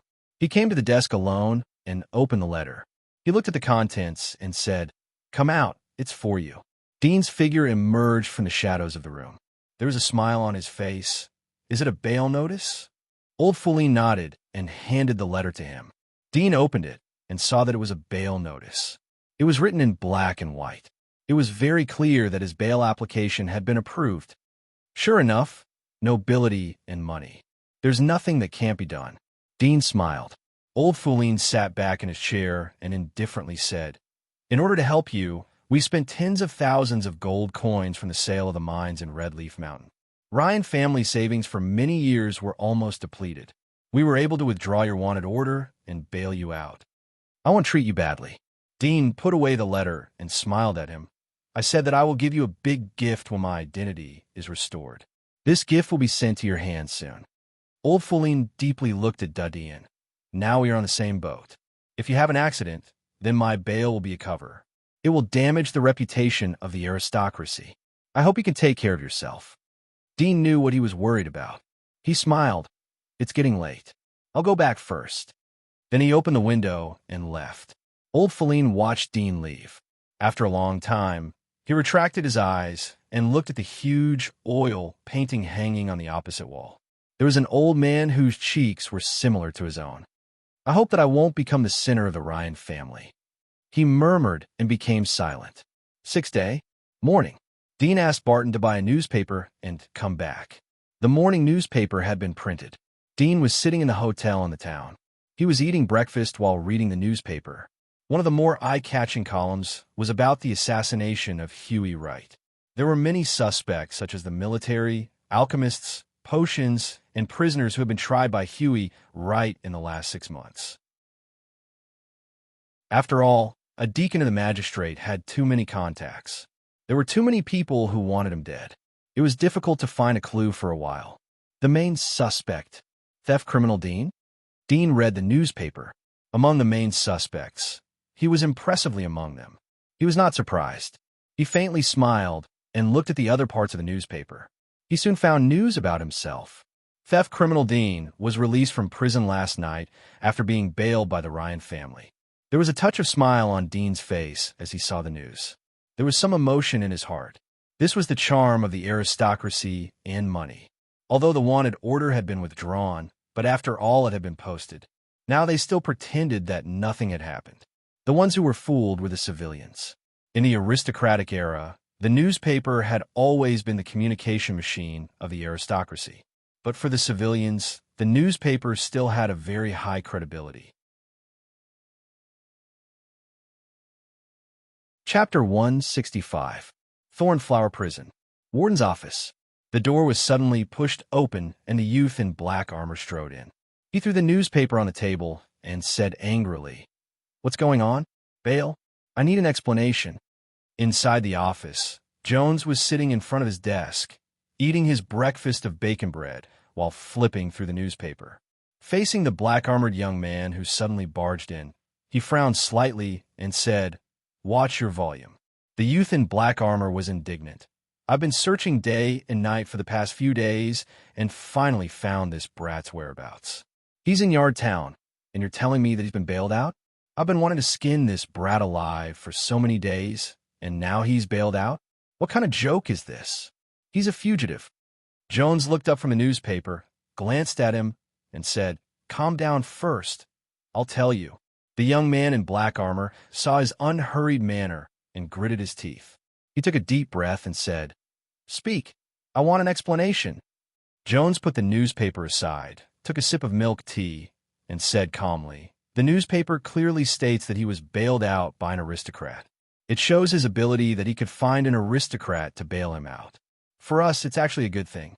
At least we can ignore the fact that he escaped from prison, and it won't be too shameful for our Thornflower prison." The young man in black armor was stunned, and then anger appeared on his face. "Just because of this? He's a fugitive," Jones said indifferently. "Putting aside his identity as a wanted criminal, he's just a thief and a criminal who was sent to prison because of a noble scheme. Now that a noble is standing up for him, it's not surprising that he's bailed out. As for the fact that he's a wanted criminal, it'll be treated as misinformation. Just find someone to take the blame. It won't damage the reputation of our prison, and it'll put an end to this matter." Black-armored Green's expression changed. "But isn't it too easy for him to be bailed out just like that?" Jones glanced at him and sighed. "At the end of the day, you and I are just servants sandwiched between the nobles. Even if we are unhappy, what can we do? If the nobles come forward and guarantee his release with their reputation, who can stop them? Even the other nobles can't stop them, unless he commits another crime, and there is conclusive evidence, and it is witnessed by all. Only then can he be arrested and thrown into prison again. However, as long as he has the backing of a noble, there is still a chance for him to be bailed out. This is the rule." The black-armored young man was stunned speechless. Jones laughed and said calmly, "Although the magistrate claims to be impartial and have killed many nobles, behind the fall of those nobles, it was the other nobles who worked together to push for the fall of those nobles. The magistrate claims to be able to ignore the nobles and deal with anyone fairly. But in the end, the lifeblood of this world is in the hands of the nobles. Most of the economy and power are in the hands of the nobles. Neither the Holy Church nor the magistrate can ignore the deep-rooted prestige and credibility of the nobles. Just like this bail. If it's an ordinary rich businessman, how can he be bailed out? At most, he can bail out a few thieves. Who would dare to interfere with the criminals in our Thornflower prison? But the nobles are different. Even the most declining nobles have such rights as long as they are still nobles. This is called class sharing." The youth in black armor was silent. After a while, he suddenly said, "Even if he's bailed out, this kid won't live for long." Jones looked at him, gently smiled, and said, "Yes, killing a deacon of the magistrate has angered the magistrate. Even if he's sheltered by the nobles, the magistrate can deal with him. After all, there are too many nobles who want to please the magistrate. Maybe the nobles who bailed out the kid will also be eradicated." The youth in black armor let out a sigh. There was a sneer on his face. "When he's executed, I'll go to the scene to see it in person." Jones smiled and said, "It's just a little thing. There's no need to be too angry. Commercial district, Erdo's Mountain, Bourong family." The huge castle was located on the hillside. The walls were built at the foot of the mountain. The mountain was surrounded by moats and drawbridges. There were many knights and squires patrolling the walls. Rudolph Bourong got up in the morning. He didn't go downstairs. Instead, he called a servant to wash up and bring breakfast to his room. He also brought the morning newspaper. This kid, Rudolph, noticed Huey's assassination as soon as he saw the newspaper. His eyes narrowed. He was almost convinced that Dudian was the one who had done the assassination. Rudolph was almost certain that Dudian was the one who had done it. Thornflower Prison is also a bunch of useless people. The military's ability to handle matters is getting worse. Rudolph's eyes swept to the main suspects under the newspaper. He saw Dean's name. his eyebrows slightly stretched out. The magistrate is useful. He glanced at it for a while and then stopped paying attention to it. He flipped through the other news. A moment later, he suddenly saw the name that he was sensitive to in the bottom left corner of the newspaper. Released on bail, he was startled for a moment. His face was covered with a haze. Ryan family, what a fat courage. He put the newspaper on the table and waved to the maid next to him. Destroy all the newspapers you bought today. Don't let Miss see them. In addition, don't let her go out today. Stay at home. The young maid respectfully replied, yes. Rudolph was about to withdraw when he called out, wait a minute. She has been working with Gionda on a case. Go and call Gionda. Bring the case information and accompany Miss to study at home. Yes. The maid respectfully nodded. Rudolph's eyes flashed as he looked at the newspaper on the table. He thought for a moment and said to the maid on the right, go and call the butler. Yes. The maid respectfully replied. After a moment, a middle-aged butler dressed like a gentleman came in front of Rudolph and respectfully said, good morning, master. Rudolph indifferently said, go and call that old bastard. The middle-aged butler was surprised for a moment. He noticed the newspaper in Rudolph's hand. He immediately turned and left. Yardtown. Dean had eaten breakfast. He was surrounded by a team of knights of the magistrate as he came out of the hotel. We suspect that you are involved in a murder case. Please come with us, a young knight of the magistrate said to Dadian in an indifferent tone. Chapter 166. Umph! A knight with sharp eyebrows snorted. You want to take the carriage? You killed Deacon Huey. You will be in jail. Dean slightly raised his eyebrows and looked at him with interest. When did a knight of the magistrate take the position of a magistrate? The case hasn't been interrogated yet, but the suspect is regarded as a criminal. Is this how the magistrate solves cases? If I remember correctly, the third rule of the knight of the magistrate is to investigate seriously and be unyielding. If I may ask, does slandering others without any evidence conform to the definition of seriousness and integrity? The knight of the magistrate wanted to say something, but was stopped by the knight of the magistrate. Mr. Dean, please cooperate with us. Otherwise, we will have to arrest you by force. The knight of the magistrate said. Dean smiled. I'm very cooperative, but there is no conclusive evidence. I'm a normal civilian, and also a probationary magistrate. But now someone is wantonly slandering me. I need an explanation. You. The knight of the magistrate was angry. The young knight quickly stopped him and shouted, don't forget the judgment armor on your body. The knight of the magistrate's face changed and lowered his head. Mr. Dean, it's his first time to perform a task. Please don't be offended. The knight of the magistrate pointed to the carriage not far away. Please cooperate with us. Dean faintly smiled and moved to the side. He patted the knight of the magistrate's armor. It's a good thing to hate evil, but it's best to polish your eyes. Don't blindly bite people. Your duty is to eradicate evil and protect civilians. Don't rely on your identity to bully civilians. Do you understand? The knight of the magistrate clenched his fists and looked at him angrily, but didn't speak again. Dean ignored his eyes and looked back at Barton and the other two. You wait here for me to come back. If you encounter any trouble, go to the Rhine Castle and find old Patriarch Feline. Tell him that you are my friend and he will protect you. Dean, Barton wanted to say something, but stopped. Dean smiled. Don't worry about me. I'll come back after a cup of tea. He looked at the knight of the magistrate. Let's go. The young knight looked at him and waved to the people behind him. Let's go. A group of people surrounded Dean and left. The pedestrians on the street stopped to look at them.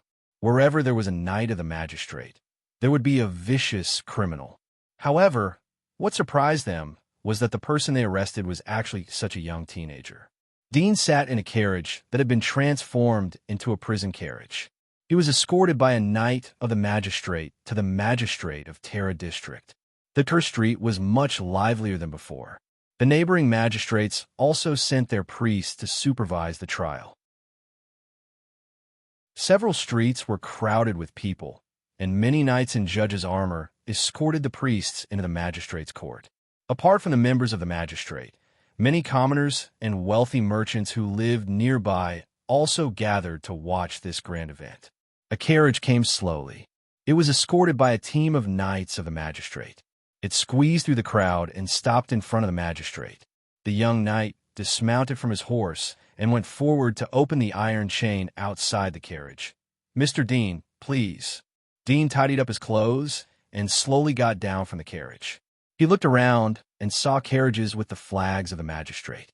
Dean smiled and followed the young knight down the stairs to the magistrate. "Please." The young knight of the magistrate led the way. Dean followed him through the solemn vestibule into a dimly lit hall in the back of the hall. There were 4 people sitting in the hall. They were dressed differently and had handcuffed bracelets on their hands. They were sitting on one side of the long table. Some of them had gloomy expression as if they were thinking about something. "Please cooperate." The young knight of the magistrate took out the handcuffs and said to Dean. Dean smiled and handed out both of his hands. The young knight of the magistrate said after handcuffing the bracelets, "Sit down. They are suspects in the murder case, just like you." 3 of them were men and 1 of them was a woman. One of them was dressed extravagantly. He laughed. "The magistrate is really good. They can catch a person who hasn't even grown his hair yet as a suspect. Is it because they can't find the murderer that they want to catch a few innocent and pitiful people to be the scapegoats?" The young knight of the magistrate's face sank. "Shut up." The young knight laughed. "Shut up. I'll keep my mouth shut." "You." The young knight's eyes widened.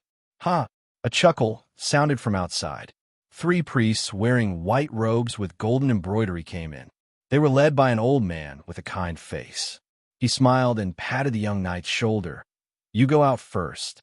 The young knight of the magistrate saw the old man, and his anger subsided. "Yes." He turned and left. The old man pulled out a chair and sat opposite to Dean and the young knight of the magistrate. He smiled. "You should be very clear about the reason why you are here. Deacon Huey of the magistrate has been assassinated.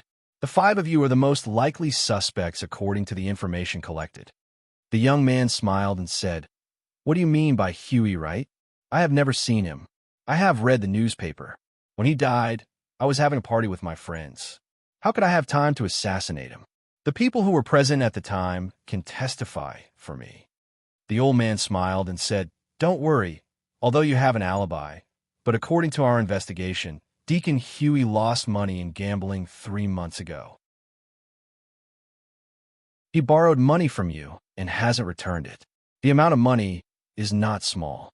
It is enough to anger a person and make him pay to kill you." The young man's expression changed. He slapped the table and said, "Don't talk nonsense. Although the amount of money is quite a lot, I wouldn't go so far as to kill a deacon of the magistrate for a bit of money. Only a madman would do that." The old man indifferently smiled. "Didn't you say that you haven't seen him?" The young knight's face was burning as if he had been slapped.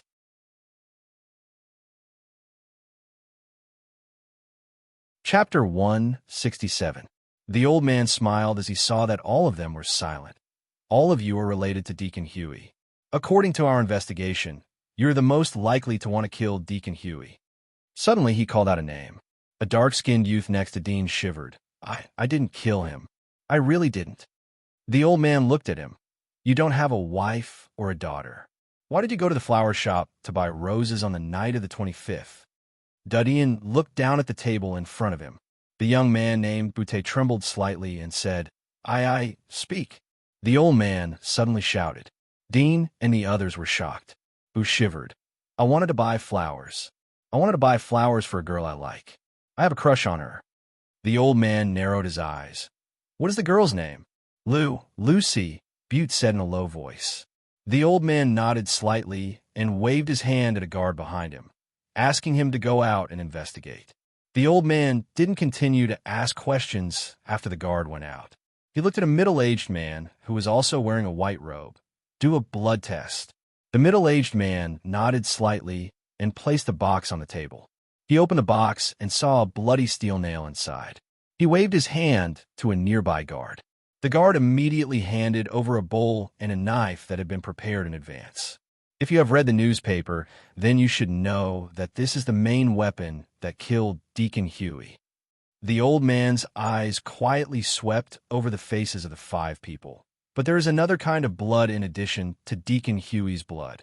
This blood is likely to be left by the criminal. His eyes fell on Dudian. Dean saw his expression and raised his eyebrows. Are you suspecting me? At present, the most suspicious person is you. The old man's face didn't have the previous gentleness. Instead, he showed a bit of hatred and sneer. 3 years ago, you committed theft and was imprisoned. This case was personally handled by Deacon Huey. Later, you escaped from Thornflower Prison. These steel nails were the torture tools in Thornflower Prison. You resented Deacon Huey's sentence. After you escaped from prison, you used these tools to stab Deacon Huey. This is a shameful revenge murder. Hearing his words, the 4 people next to Dean were stunned. They looked incredulously at Dean, who was sitting side by side with them. Among them, the most shocked was the young man who spoke before. He saw that Dean was young and dressed in plain clothes. He thought that Dean was an ordinary civilian. He did not expect that he was a super criminal who escaped from the vicious Thornflower Prison. Thinking of what he said before, his eyelids twitched, and he subconsciously moved to the left. Dean calmly looked into the old man's eyes. I was in prison when Deacon Huey died. I don't understand what you're talking about. Boy, don't play dumb. The middle-aged man next to him said in a stern voice, Do you really think that everyone in Thornflower Prison is a group of idiots? Now that the evidence is conclusive, do you think you can fool us? Now you should pray for the aristocrat who bailed you out. After the test is over, he will be listed as an accomplice. His family will be confiscated, and his aristocratic status will be abolished. Dean stared at him coldly. Before the results are verified, I hope you can shut your mouth. The magistrate relies on evidence, not mouth. Or did you receive money from someone to find a scapegoat? Bastard, what did you say? The middle-aged man angrily pointed at Dean. Dean leaned back on the chair and looked at the old man in front of him. Since you have the evidence, there is no need to talk nonsense. Start the verification so that everyone can have some peace of mind. The old man coldly said, You don't need to say much. We will verify it. He said to the middle-aged man, Start. The middle-aged man coldly looked at Dean. Boy, the first one is you. Stretch out your hand. Dean stretched out his hand. The middle-aged man saw that Dean suddenly became honest. He coldly snorted and lifted Dean's sleeves. Suddenly, he saw the dense whip marks and other scars on Dean's arm. He could even see the marks left by the fire. He could not help but slightly change his face. The 4 people next to him also noticed the scars on Dean's hand. They could not help but take a deep breath. The countless scars made their scalp tingle. You deserve it, the middle-aged man snorted. He cut a shallow mark on Dean's wrist with a knife. Blood seeped out and slipped into the small bowl. The young man next to him secretly glanced at Dean. He saw that Dean's expression was as usual. He didn't even frown. He secretly sighed in his heart. At the same time, he said to the middle-aged man, Elder, do you want to scrape the blood off the steel nail to see if it can merge with our blood? The middle-aged man glanced at him and said in a cold voice, If the investigation didn't say that you have a motive to kill, with your IQ, I don't believe that you can commit murder. The young man stared at him and said, what do you mean? The middle-aged man didn't pay attention to him and waved to the outside. After a moment, a knight came in with a palm-sized box. He put the box on the table and retreated. The middle-aged man opened the box. There was a soft little insect lying inside. Its whole body was crystal clear.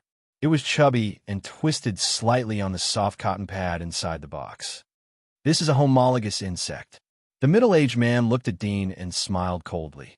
The blood left on the steel nail has dried up. It can't be tested, but homologous insects can recognize the same blood. In addition to blood, they can also recognize other similar substances. Then he handed the small bowl to the box. The blood floating in the bowl exuded a faint smell of blood, and it quickly attracted the attention of the white and tender worm in the box. It crawled out of the box, and its many tiny crystal claws firmly grasped the smooth bowl. It stuck its head into the bowl and sucked the blood. After the blood entered its body became red.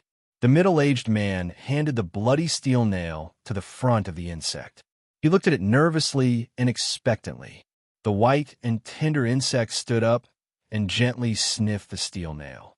After a moment, it suddenly retracted its body and drilled into the box. Seeing this scene, the middle-aged man was stunned. The old man sitting opposite to Dean also changed his face. "Try again." The middle-aged man reacted and once again handed the steel nail. The white and tender insect didn't respond. It was lazily lying in the box and twisting its body. Seeing this, the middle-aged man and the old man could not help but look at Dean. There were some doubts in their eyes. Although they had gathered 5 suspects, but the person they suspected the most was Dean. The blood on the steel nail was excellent evidence. However, now after verification, in addition to Huey's blood, the other one was not Dean's. Besides him, who else could it be? Chapter 168. Dean looked at the worm. "If I was the murderer, I believe that I wouldn't be stupid enough to assassinate a deacon of the magistrate with a steel nail. Such an obvious sign. I think that someone who knows the inside story has ulterior motives to frame me. After all, it's rare to kill someone with a steel nail." The old man and the middle-aged man looked at each other. They naturally knew that the inside story referred to Dean's prison escape. Although the nobles had come forward to suppress the matter, but they knew that Dean had indeed escaped from prison and the evidence was conclusive. However, since the matter was covered up, they were not willing to go deep into it. The main purpose of this investigation was to find the murderer who assassinated Deacon Huey. From the current blood test, it seemed that it wasn't Dean's doing. "Don't talk nonsense," the middle-aged man shouted. "Be honest. Did you use this nail to kill other people before you assassinated Deacon Huey?" Dean smiled. "I'm really wronged. Although I have a grudge with Deacon Huey, but I won't do such a crazy thing. I've just been bailed out. I don't want to provoke any trouble." The middle-aged man carefully stared at him. After a moment, he exchanged glances with the old man. The old man waved his hand. "Test the blood of others." The middle-aged man nodded slightly and immediately collected the blood of other people according to the previous method.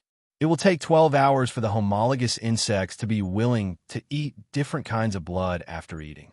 You will temporarily put them in prison and wait for the results to come out before leaving. The middle-aged man indifferently said.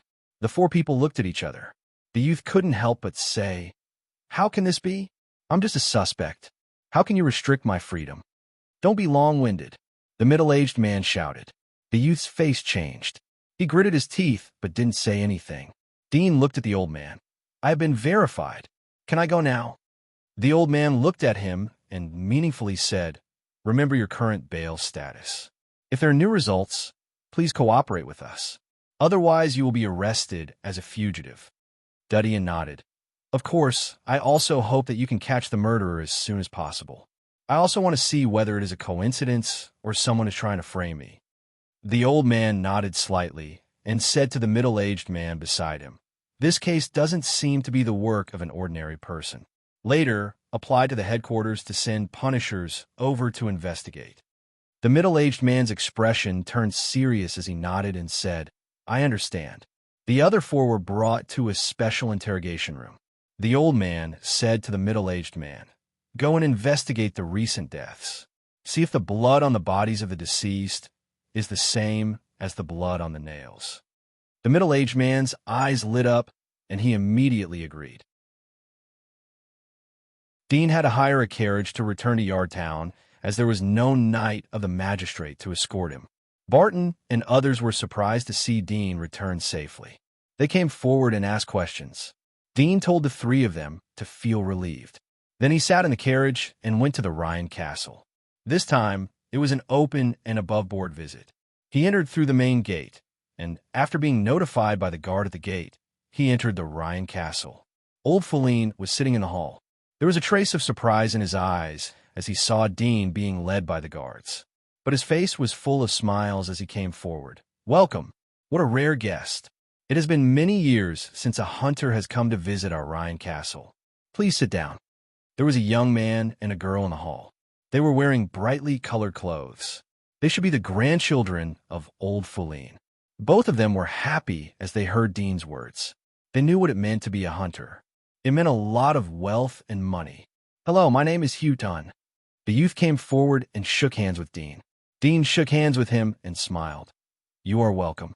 I'm here to talk about cooperation with old Patriarch Feline." Cooperation? Hugh Dunn was surprised as he heard the word. Although the Ryan family belonged to the Mellon Consortium, but there were many nobles under the Mellon Consortium. The commission was distributed according to the proportion of shares. Every time the resources were brought back from outside the giant wall, the Holy Church would get a fixed commission. The rest would be taken by the Mel family and the Bourong family. The remaining small part would be distributed to the small families like the Mel family and the Bourong family. In the entire Mellon Consortium, the Ryan family belonged to the bottom few. Therefore, the money allocated to them was almost negligible. Unless the consortium's hunters had a big harvest outside the giant wall, they wouldn't be able to make a profit. However, if it was a hunter who worked for their family, then the resources from outside the giant wall would belong to the hunter and the Holy Church. The rest would belong to the hunter's family. Although a single hunter couldn't support a noble, but for the Ryan family, it could improve the living conditions of the family a lot. Over the years, they could slowly accumulate wealth. "Mr. Hunter, you are so young." The girl next to him looked at Dean in surprise. Hugh Dunn quickly shouted, "Don't talk nonsense." The girl stuck out her tongue and shrank back behind him. Old Feline faintly smiled and said to Dean, "Mr. Dean, please come with me." He beckoned a middle-aged maid to support him. He used crutches to lead the way. Dean followed him upstairs to his study room. Old Feline ordered the middle-aged maid to withdraw and close the door after entering the room. There were only 2 people left in the room. Dean and Old Feline's smile slightly disappeared. Old Feline sat in his chair. He narrowed his eyes and looked at Duddian. "I was surprised that you were able to come back safely after being taken by magistrate for investigation." Dean faintly smiled as he pulled a chair and sat down. "They couldn't find any evidence, so naturally they let me go." Old Feline narrowed his eyes. "Isn't the nail used to kill Huey the evidence? Didn't the magistrate find anything from it?" Dean looked at him with interest. "Do you mean the blood on the nail, or the smell?" Old Feline's eyes moved. "What do you mean?" Duddian smiled. "Do you also think that I used steel nails to assassinate Huey for revenge?" Old Feline was startled. "Isn't it?" Dean smiled. "Let's not talk about it today. I'll come to you when I need your help. I'm here to talk about cooperation with you." "Oh." Old Feline's eyes slightly opened. "What cooperation?" Chapter 169. Create a new consortium? Old Feline shook his head. "It's useless. Although our Ryan family is qualified to apply for the establishment of a consortium, but no one will be willing to join." Duddian said, "No, we don't need others to join for the time being. Only nobles and wealthy businessmen can apply for a consortium.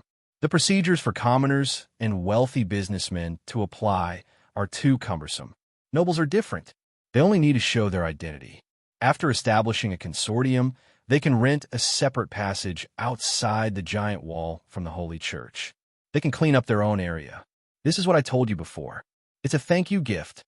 Old Feline smiled. "Although I don't know where you heard about these things, but the amount of money needed to rent a passage to the outside of the giant wall is unimaginable.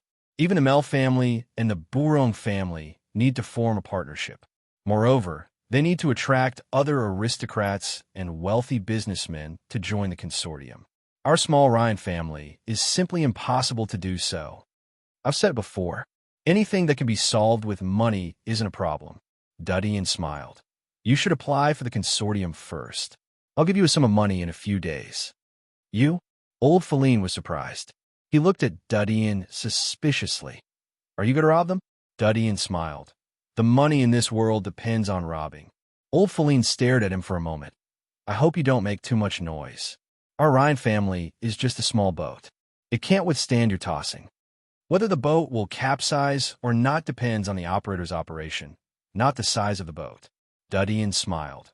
Has the Boron family looked for you in the past few days? Old Feline nodded. Not long ago. It's all thanks to you that my face was drenched with saliva. Then it's to moisturize the skin. It's easy to say. As you wish, the Melon Consortium has decided to kick our Ryan family out of the consortium. They have a good relationship, so the Mel Consortium will certainly agree. I believe that we will be kicked out in a few days. Old Feline sighed. Dean said, "That's good." Old Patriarch Riley smiled. "I'm just sad about the money. If we're kicked out, they will definitely find a way to do things in the dark. They will make our Ryan family lose all the resources we invested." Dudian shrugged. "Not much anyway." Old Feline's mouth slightly twitched as he saw Old Feline's indifferent appearance. "Now you and I are tied to the same boat. I hope we can cooperate happily." Dean looked at the sky and got up. "I should go back." Old Patriarch sighed. He suddenly thought of something. What is the name of the consortium? Ryan Consortium? Dean thought for a moment. Let's call it New World Consortium. New World Consortium? Old Feline murmured.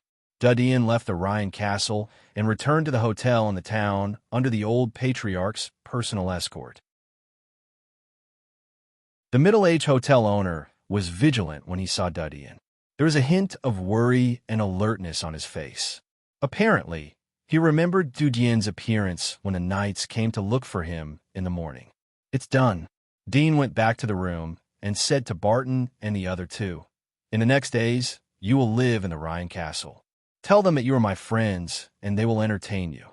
Live in the aristocratic castle? Barton and the other two were stunned. Dean smiled. "I hope you can learn wisdom in life. You'll have a hard time in the future. Although the wind and rain in front of us have been covered up, but once exposed, we will be beyond redemption.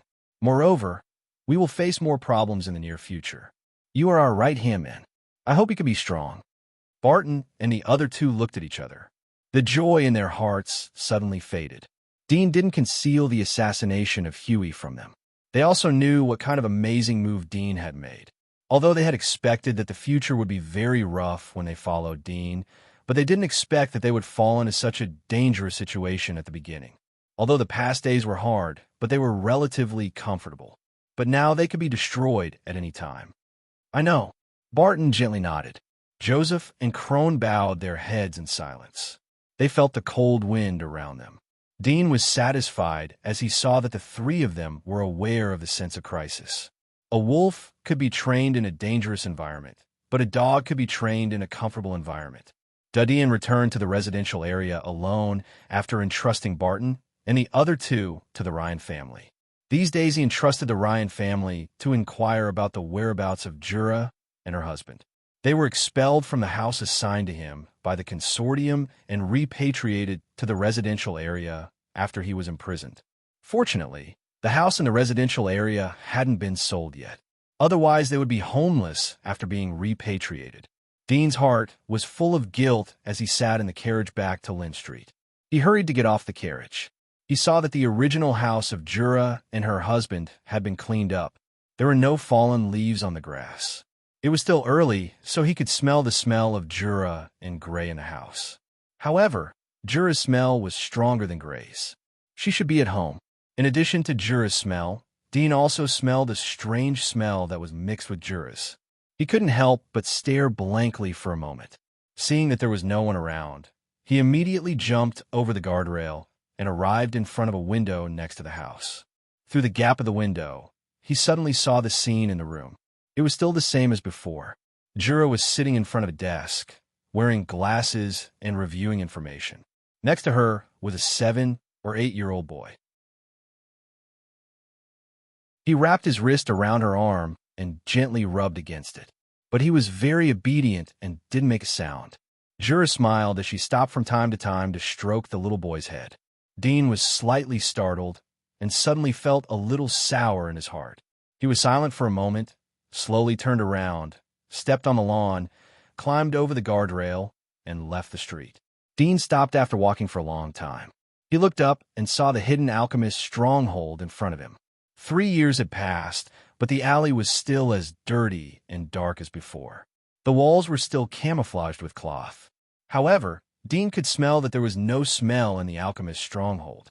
Most likely the stronghold had been moved. At this moment, a carriage passed by. The breeze blew the curtain of the carriage, and a faint fragrance floated out.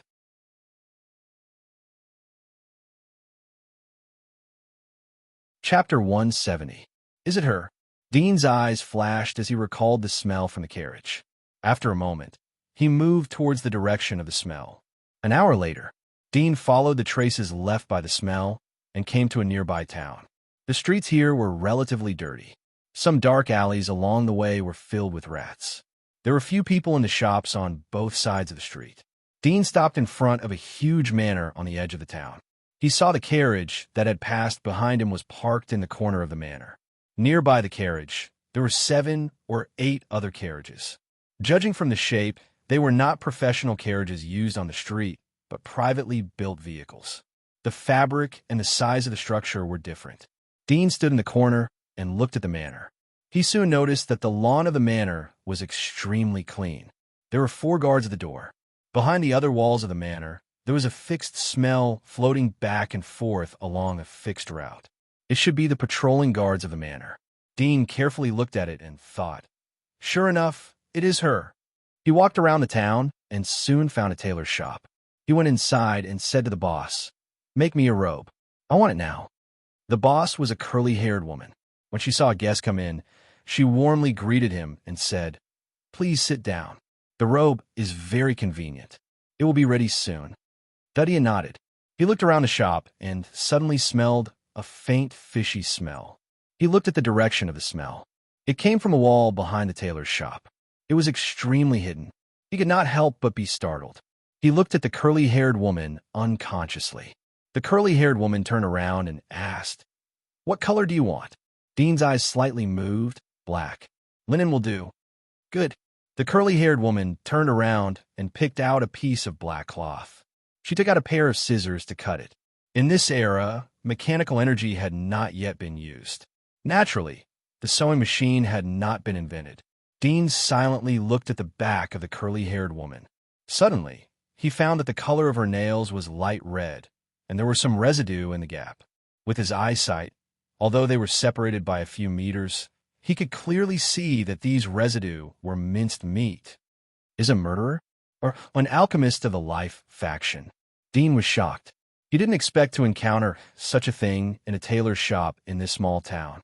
Thinking of the many carriages parked in front of the manor, he faintly felt that he had entered an incredible alchemy stronghold. After a moment, the curly-haired woman handed the black robe to Dean. Please put it on and see if it fits. Dean didn't wear it but looked at it. Not bad. After paying, he picked up the black robe and left. As for the mask, although the shop sold it, he gave up on buying it. Otherwise, it would be too weird to wear a black robe and a mask. If the other party was also an alchemist, they would probably guess his identity and leave information about his face. Dean went to other shops in the town and bought ink, pins, plush dolls, masks, flowers, and other things. He came to a small hotel and threw the plush doll to the side.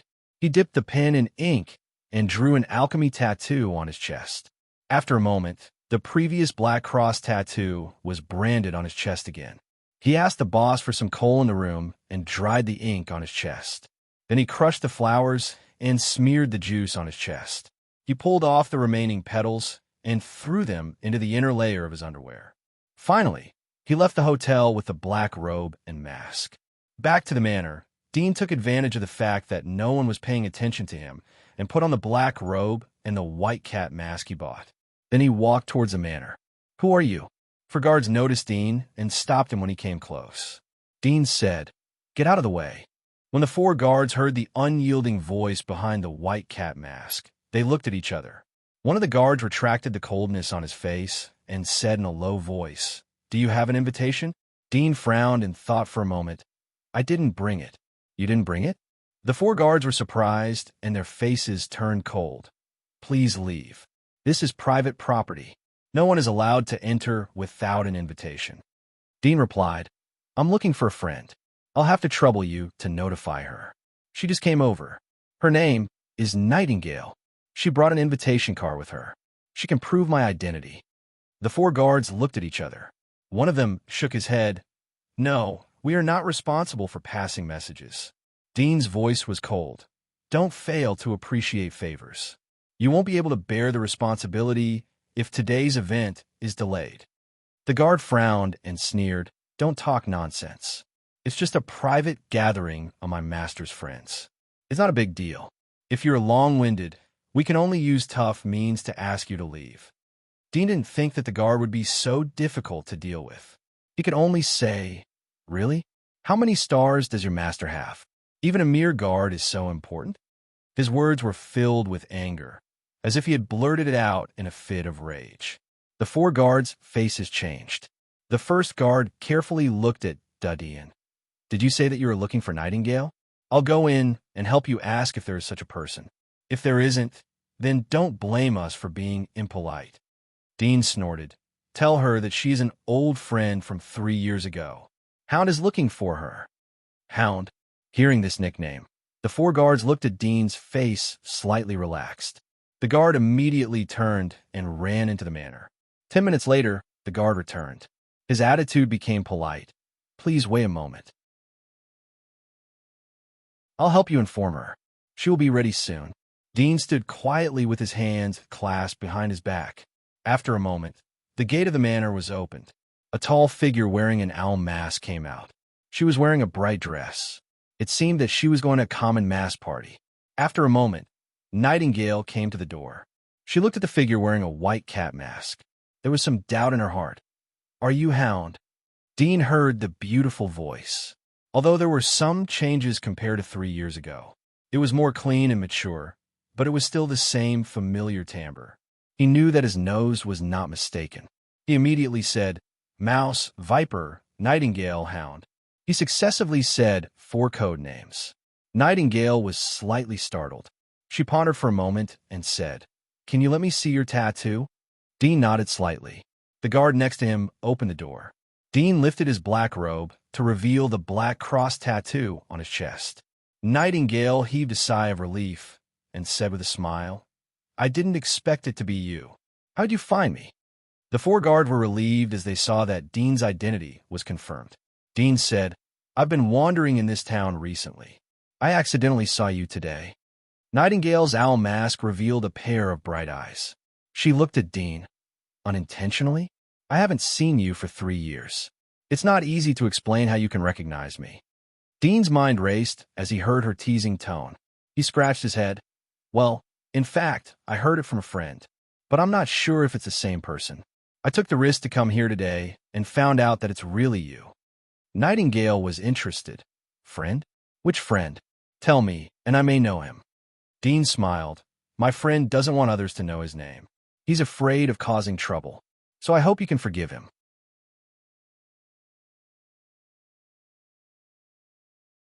Chapter 171. Dean nodded slightly and followed her. "Is this a new alchemy nest?" "Almost." Nightingale answered vaguely. She suddenly thought of something and asked, "I almost forgot to ask. Are you an apprentice alchemist, or have you joined the Dark Church and become an official alchemist?" Dean quickly thought about her words and truthfully said, "I'm still a trainee." Nightingale let out an "oh" and suddenly changed the topic. "Speaking of which, we haven't seen each other for nearly 4 years. You suddenly left and completely lost contact with me. Did you encounter any trouble?" Dean nodded slightly. "A little trouble, but it's over now." Nightingale smiled. "It's okay. Do you have your own alchemy point now?" Dean's eyes lit up. "I have one. What's wrong?" "It's nothing. If you have time, I can take you to see the rats. Their gathering place is in this town, not far from here. If you have the need in the future, you can study with them," Nightingale said with a smile. Dean's heart moved. "The mice aren't with you?" Nightingale slightly shook her head. At this time, the two came to the door along the lawn. The guard at the door recognized Nightingale and opened the door for them. "Come with me. There are many big people here. Try to keep quiet," Nightingale whispered. She led the way after entering the door. The hall was dimly lit, and the walls were not lit by oil lamps, but by diamond-shaped crystals. It was said that this was a crystallized body of a special kind of monster, and this kind of monster was also the main target of hunters, so it was extremely valuable. The furnishings in the hall were moved to the side so that they could return at any time. There were 4 attendants standing under a huge oil painting the main hall. One of them saw Nightingale coming over and looked at Dean. One of the attendants asked, "Who is he?" "My assistant," Nightingale said. The attendant looked at Dean, but didn't say anything. He turned around and pushed the wall next to him. There was a slight rumbling sound. The wall under the oil painting slowly split open and revealed a dark passage. Nightingale went in first. When it was Dean's turn, the attendant suddenly reached out and stopped him.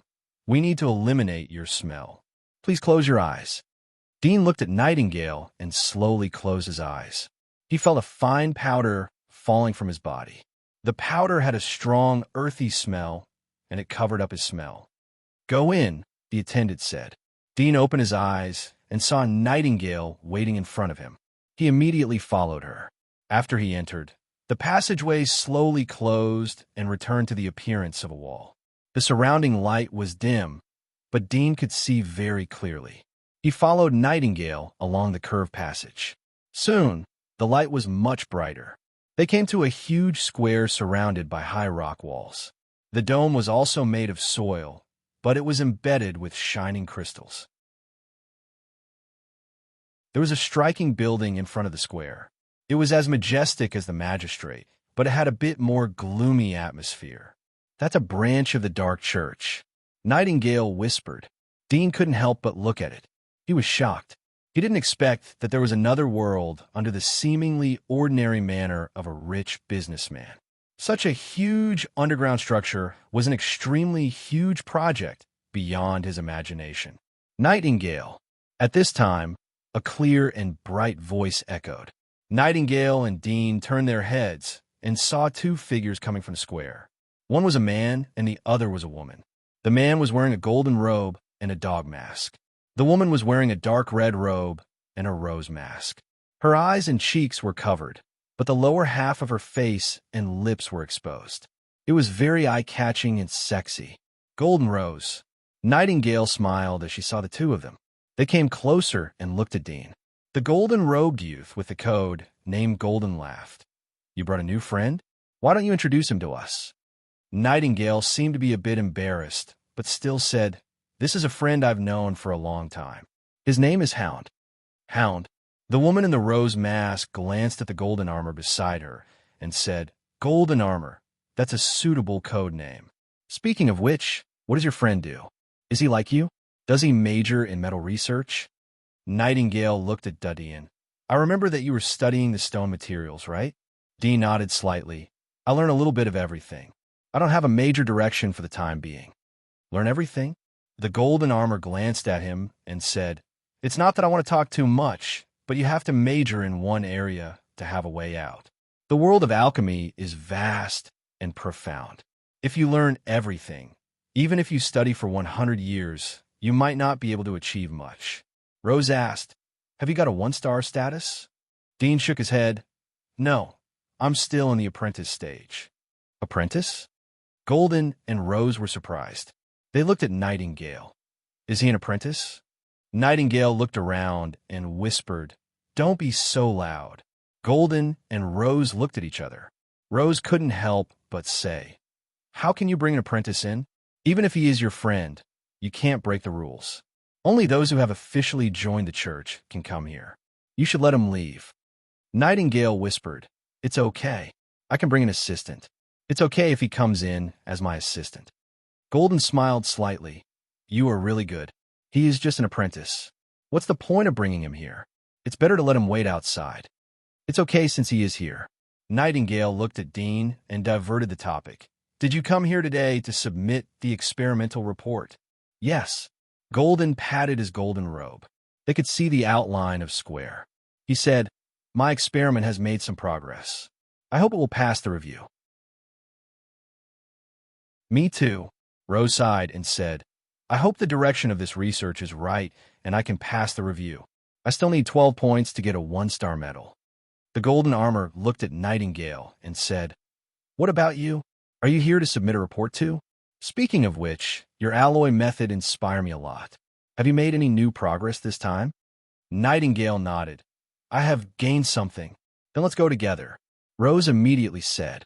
Nightingale hesitated and looked at Dean. Would you like to wait for us here?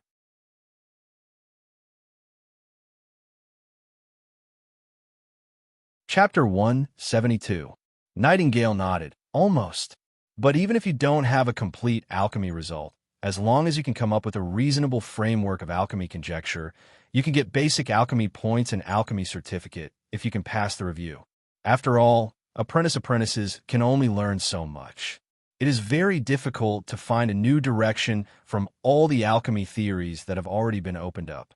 Thus, as long as you can come up with some relatively open-minded or creative conjectures, you might be able to pass the review. Dean nodded slightly. He was afraid that it was not because of the limited knowledge of the apprentice, but because the dark church couldn't see the light of day. In the long confrontation, the consumption of the grassroots was far more than that of the Holy Church. The only way to maintain the number and scale of the dark church was to relax the requirements of the lower level. In the end, the lower level would always serve the higher level. Rose looked at Dean and said, even if you put forward an alchemy conjecture, you need a complete alchemy process and a relatively complete alchemy formula. Otherwise, it can only be regarded as fantasy. Yes. Golden nodded in agreement. Dean thought for a moment and said to Nightingale, I have an alchemy conjecture. I will take this opportunity to apply to the dark church. Oh, Nightingale's eyes were a bit surprised. She smiled. It seems that you haven't given up on the pursuit of alchemy in the past few years. I would like to see it. I wish you success. Rose and Golden looked at each other. They wanted to say something, but hesitated. In the end, they held back and didn't say anything. After all, Nightingale was a friend of Nightingale. It would be rude to continue to question her. Immediately, the four of them went to the dark church behind the square. In front of this magnificent hall, there were two stone sculptures. They were very similar to the sculptures outside the Holy Church. There were two four-winged angel sculptures, one male and one female. Both had a handsome face. Their hands were folded in front of their chest, looking up at the sky as if they were praying for all sentient beings. The only difference was that the cheeks of these two angel sculptures were a bit less merciful. Instead, there was a bit more evil charm.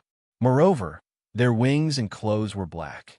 They were wrapped in chains and had a bit of a murderous aura.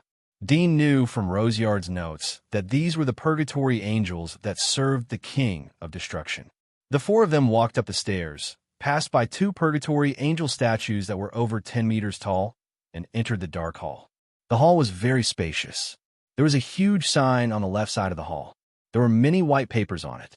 Dean glanced at the white papers and saw that there were various alchemy materials, potion materials, alchemy team recruitment information, and so on. Nightingale stopped and looked back at Dean. You are an apprentice. According to the rules, you can't personally submit your conjecture to the Dark Church. You can only find your master or other official members of the Dark Church to help you. Dean was surprised, but immediately understood. Other alchemists were different from him. Most of them had their own masters. The reason why they stepped on the path of alchemy was that they met their masters and learned some superficial alchemy knowledge under the guidance of their masters. Then please help me to submit it, Dudian said to Nightingale. Nightingale smiled and said, Can you trust me? We are old friends. How can we trust each other? Dean smiled. If it was an average person, then he wouldn't believe it. Taking someone else's alchemy experiment as one's own wasn't something that hadn't happened before. Even many masters and apprentices would have such a problem. After all, a great and successful alchemy experiment would give a terrifying amount of points. Nightingale smiled. All right, leave it to me. She stretched out her hand from the black robe. It was a white and delicate little hand. Dean glanced at it and knew that the owner of the small hand was a pampered person. He rarely did things in person. There was no sign of heavy work done on the palm. Do you have a pen and paper? Dean asked. Nightingale, Gold Armor, and Rose were all stunned. Nightingale withdrew her hand and said in astonishment, Don't tell me you want to write it now. Dean coughed. It's written in my mind. It won't take too long. Really? Although she heard Dean's words, Nightingale still looked at him suspiciously. who would come to submit an alchemy conjecture without being prepared in advance. Like them, when they came to submit alchemy results, they would repeatedly write, repeatedly revise, and check several times to confirm that there were no typos or omissions. Rose asked suspiciously, "Are you really ready?" "Don't tell me," he said, "that because he wanted to see this place for himself?" Nightingale looked at Dean for a moment. "Can you really write it down?" Dean nodded slightly to show his affirmation. "All right." Nightingale thought for a moment. "We will submit it first. You can write it down on the side. There's a place there." Rose and Gold looked at each other, but didn't say anything. Anyway, they wouldn't be the ones who would lose face. There was no need to offend others. They took Dean to a counter next to the hall. There were many potion materials and alchemy materials behind the counter. There was a door next to it. Every once in a while, someone would come out of the door. The people in front of the queue would enter through the door. Apparently, it was the place where the test would take place. "Nightingale, look, there is zirconium behind it. My God, it's so expensive." While waiting in line, they were also looking around.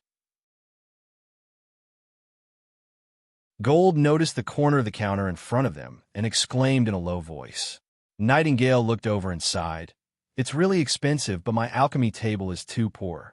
Even if I buy it, there's no way to melt it." Dean looked over. This zirconium was a rare metal, or it was the size of a fist and silver gray. At the moment, a small piece on the counter was priced at 12 gold coins. 1 gold coin was equivalent to 10,000 copper coins, which was equivalent to the annual income of most residential families. Zirconium metal. Dean's eyes flashed slightly. This thing had a very high corrosion resistance. If it was added to the hunter's armor, it could improve the quality of the armor by several times. It could be used to deal with some monsters that could spit corrosive acid mist. "Look!" Suddenly, Rose pointed to a tall and handsome figure in the front of the queue. Judging from the figure, it was a young man. Different from the other people's robes, he was wearing clothes, which were exquisitely tailored silver-white clothes with gold embroidery. He was very eye-catching in the crowd.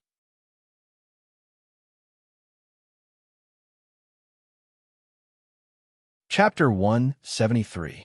Forbidden Alchemist's Family? Dean was surprised. He looked at the youth and noticed that there was a badge on the youth's shoulder. It was engraved with a red mushroom pattern. He couldn't help but be surprised. TSK, our luck is not bad this time. The people of the Blaze family are indeed extraordinary. They dress differently from us. I heard that there's an extremely powerful force behind the Blaze family to protect them. The golden armor at the side tiptoed to take a look. It covered its mouth with its hand and whispered, "It's really someone from the Blaze family. We can't compare to a family that can research the forbidden technique." Rose's eyes were full of brilliance as she looked at the back of the youth. Nightingale whispered, "I really hope to see the Inferno family's forbidden technique." Dean was curious as he heard their words. What is a forbidden technique? He didn't see these things in Roseyard's alchemy notes. Even a 3-star alchemist couldn't get access to it. Nightingale lowered her voice and explained, "Forbidden technique, as the literal meaning is that it is forbidden to use alchemy. Many great alchemists have been born in history. They have created some incredible alchemy abilities. Legend has it that they can destroy the world. Some can boil lakes, and some can turn the land into a desert. These alchemy techniques are classified as forbidden techniques by the Dark Church because of their great lethality. Research and use are prohibited. Once discovered, the Dark Church will investigate." Dean was startled. "Can boil lakes? Is it quicklime and sodium? Turn the land into a desert?" He had heard of this alchemist. The Ryan family had once provoked such an alchemist, which led to the family's fiefdom turning into flowing soil and declining ever since. The founder of the Inferno family created a forbidden technique called Inferno. It is said that it will explode when it meets fire. The power is so great that it can even raise a small town to the ground. The golden armor sighed emotionally and said, "Just thinking about such a forbidden technique makes my blood boil. Every time I want to give up, I can't help but persevere when I think about the existence of such a great forbidden technique." "Me too," Rose agreed with a sigh. Nightingale said, As long as you create a forbidden technique, you will be awarded a lifetime medal. You can even participate in the discussion of the Dark Church. This is something that we can only hope for. Once a forbidden technique is created, it will be forbidden to use it. Nevertheless, the Dark Church will compensate in other ways.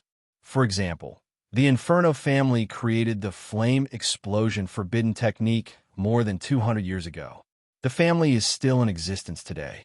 It is said that the headquarters of the family is located in the inner wall. Gold and Rose's eyes flashed as they heard the words inner wall. They were full of longing. Dean thought about the explosion pattern on the metal on the shoulder of youth. He had some speculations in his heart. Can I see what the forbidden technique is made of? Nightingale shook her head and said, No, the forbidden arts are all sealed in the secrets of the Holy See and are never leaked. Even the members of the forbidden arts family are forbidden to leak them. If they are found to have leaked them, even the creator of the forbidden arts will be severely punished. Dudian nodded and asked, What if someone else accidentally created the same forbidden technique? That's easy. The golden armor, who was beside him, replied, There have been a few such things in history. The church will first investigate whether the repeated invention of the forbidden technique was a result of plagiarism. If not, they will give the second creator a corresponding amount of alchemy points as encouragement. However, there will be no other rewards or medals. Dean nodded, but didn't say anything. After a while, the queue in front of them gradually came to an end and entered the door. Not long after, they came out again. Although they were wearing masks, from their movements, it could be seen that most of them were dejected and sighing nonstop. Some of them were holding the information they had brought and seemed to be deep in thought. Nightingale, Rose, and Gold couldn't help but look back when a youth of the Inferno family came out. They looked at his back as he left. After a few more people, it was finally Dean's turn. Go in, a man wearing a white mask indifferently said behind the counter. The four of them entered the door. Behind the door was a dark room. It looked like an old office. There were 3 or 4 desks scattered around the room.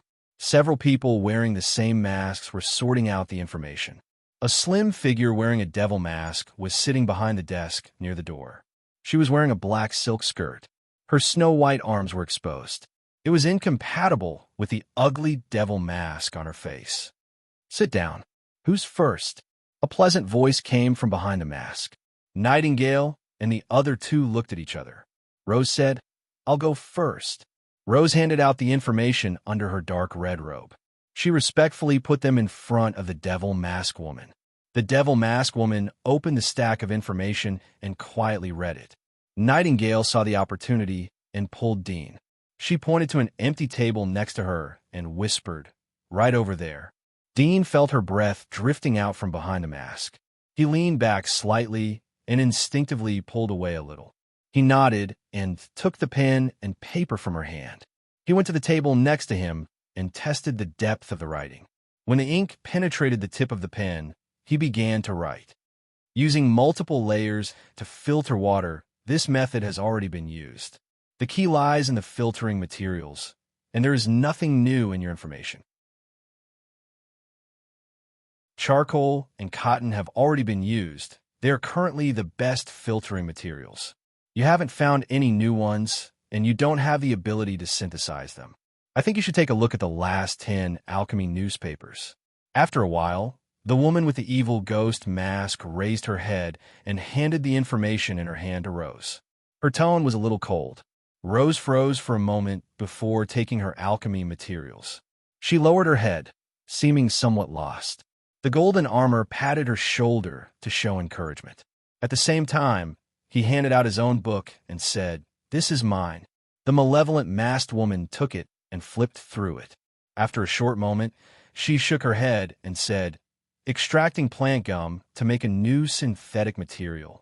Although your alchemy formula seems feasible, the formula is wrong. The combustion link isn't detailed enough, and the temperature comparison isn't written down.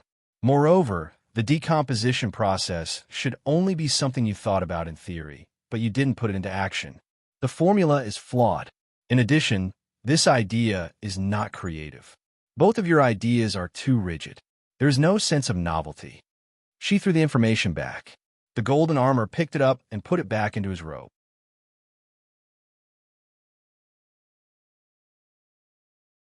Chapter 174.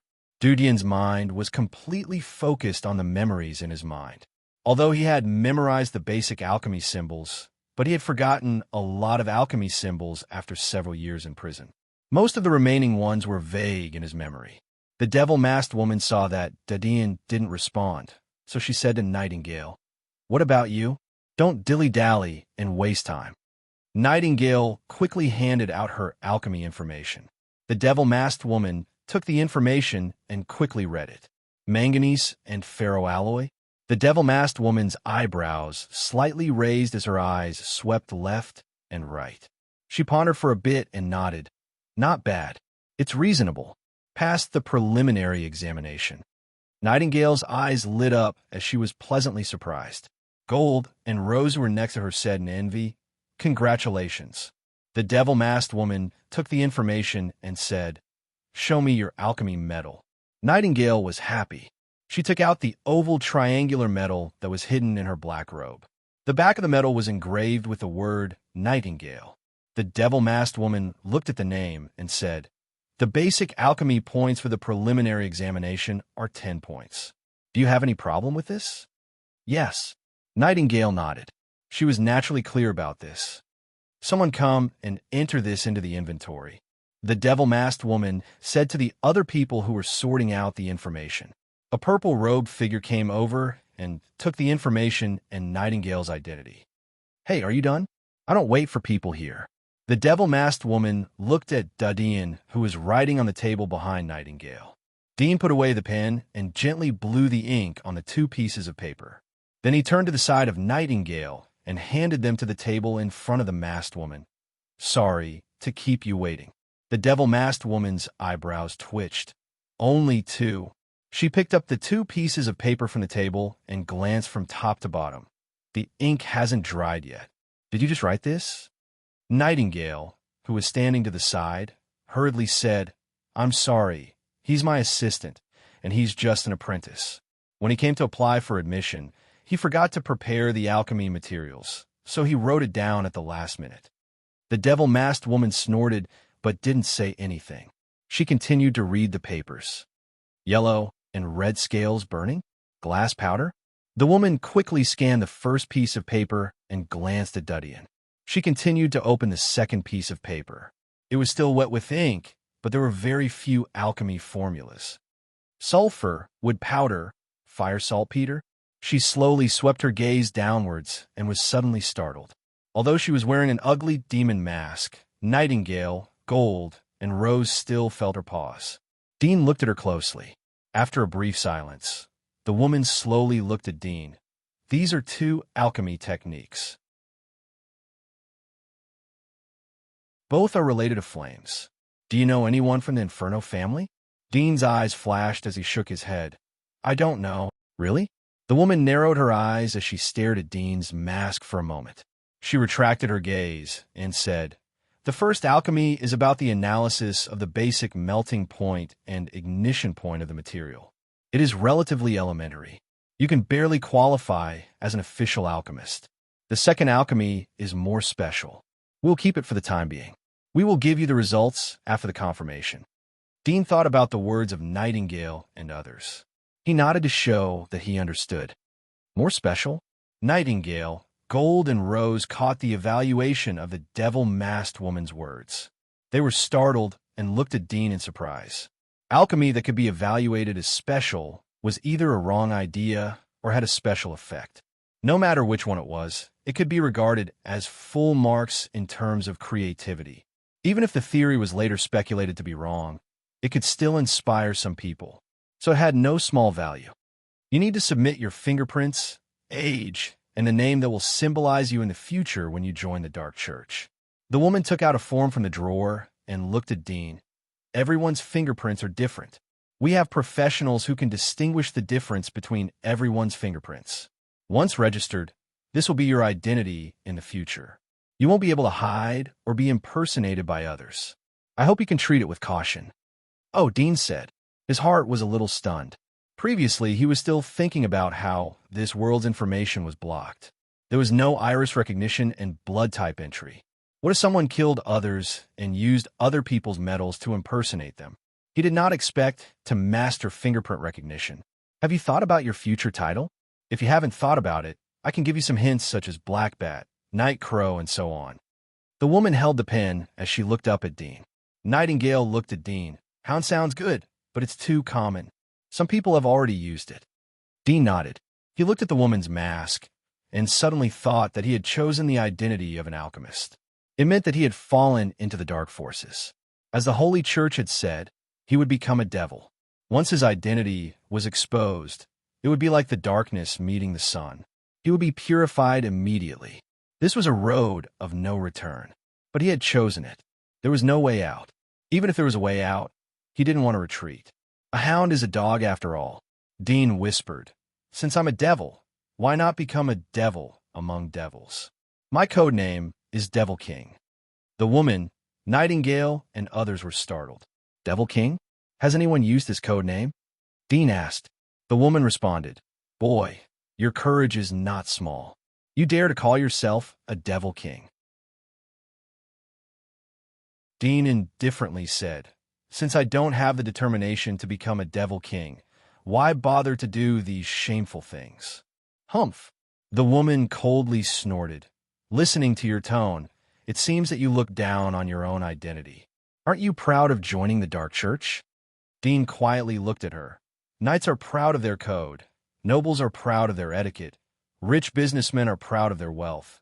Light is proud of their holiness. And I am proud of myself. Your own identity? You know what's good for you."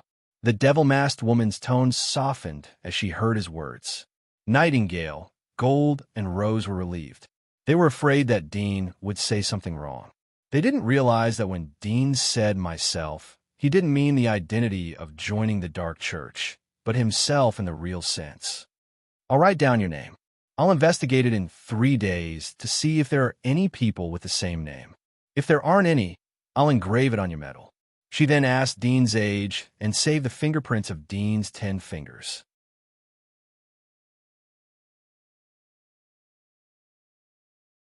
Chapter 175. Go and come back in 3 days. The woman put away the materials and asked the 3 of them to leave.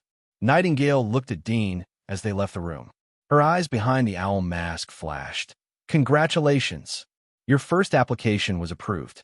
Now you're an official alchemist." "Congratulations," said the golden armor beside him with a smile.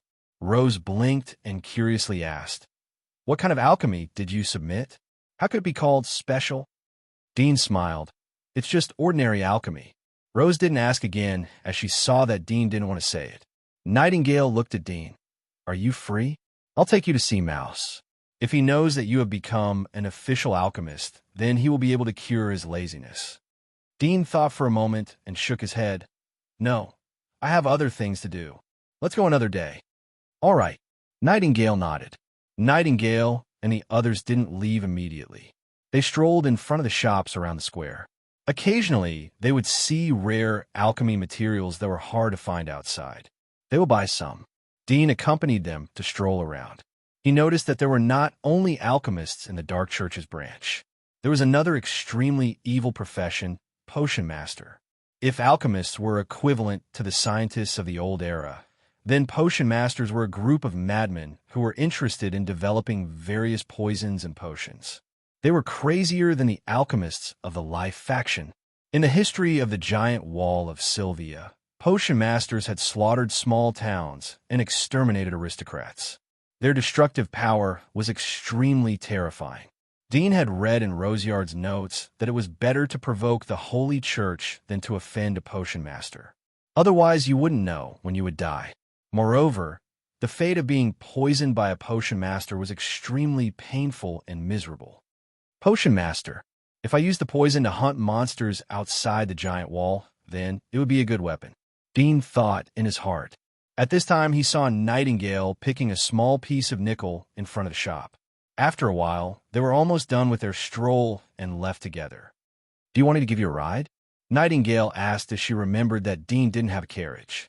Dean shook his head. "Thanks, but it's not on the way." Nightingale nodded slightly. In fact, she was just being polite. If Dean agreed, she would be in a difficult situation. From childhood to adulthood, she had never been alone with strangers except for her relatives and servants. Gold Armor and Rose also got into their carriages and left. Dean came to a dark corner of the town. After confirming that no one was following him, he took off his mask, put away his black robe, and quietly left the town.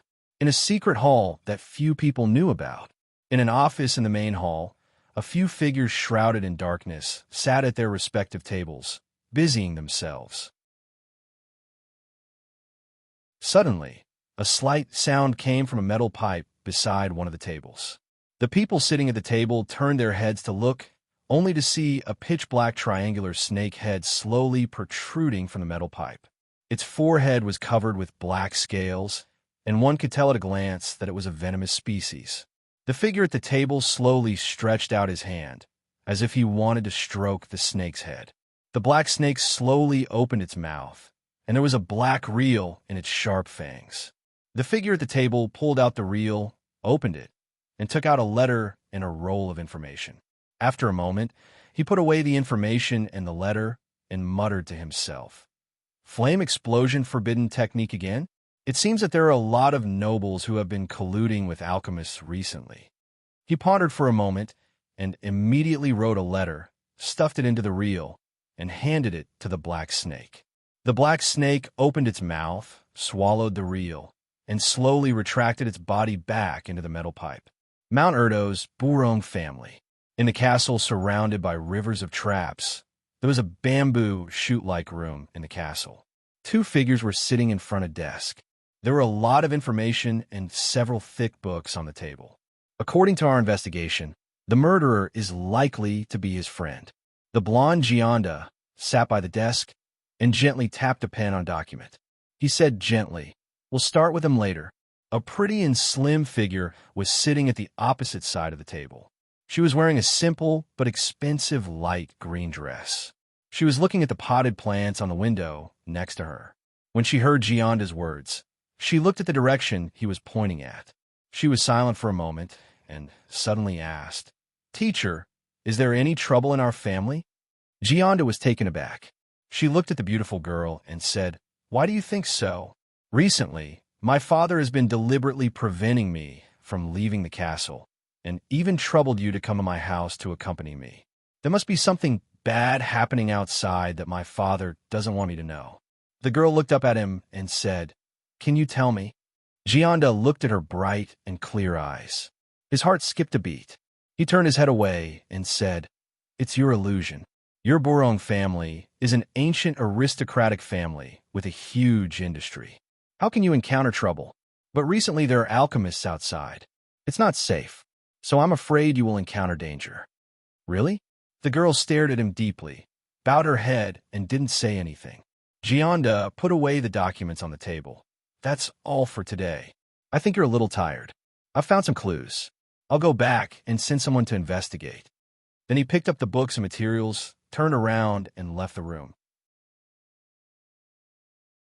In this room, which was comparable to an ordinary aristocratic hall, there was only the girl left. She sat silently for a moment and felt a little tired. She got up and went to the window. She looked at the courtyard and fruit trees outside. Her depressed mood eased a lot. Suddenly, she saw a carriage coming from a distant path.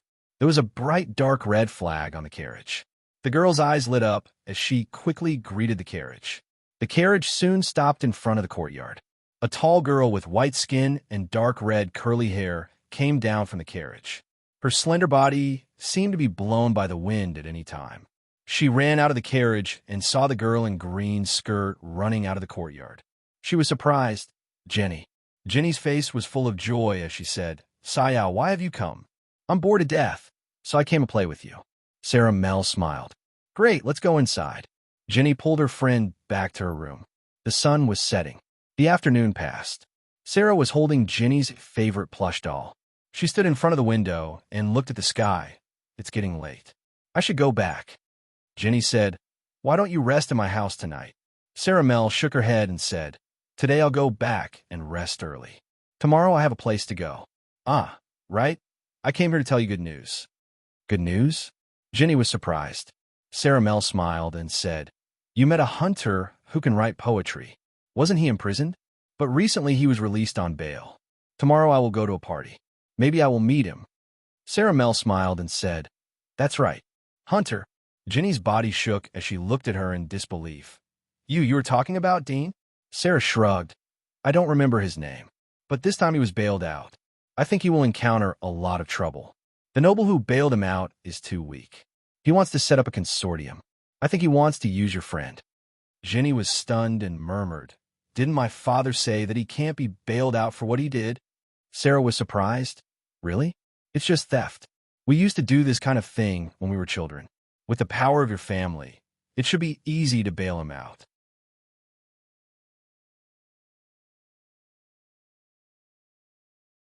Chapter 176. What's fair or not? As long as you are happy.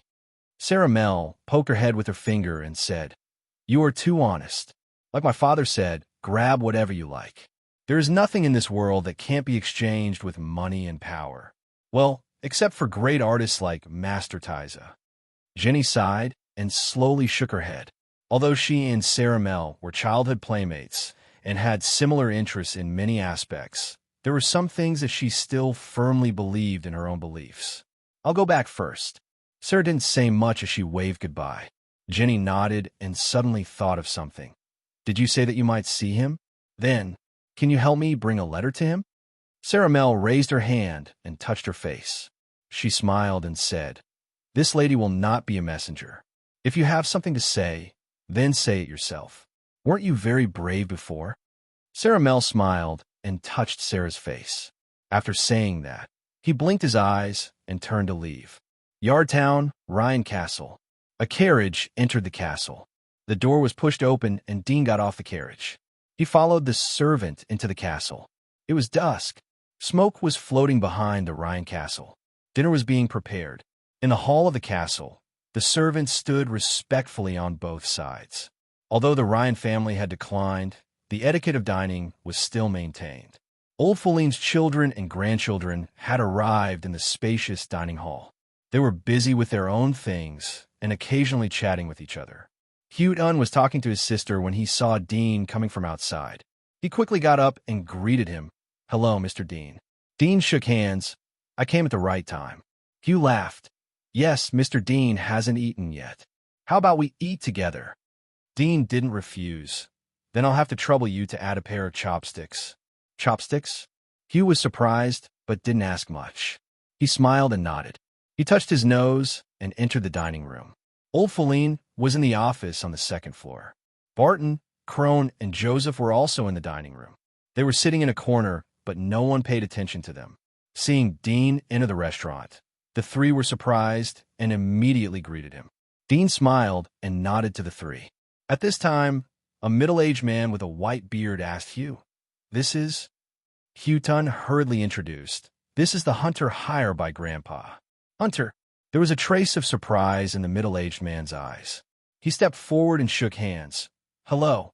I'm the second son of old Feline, Jake. Dean gently shook hands. Hello. The other people sitting in the restaurant also came forward to greet Dean.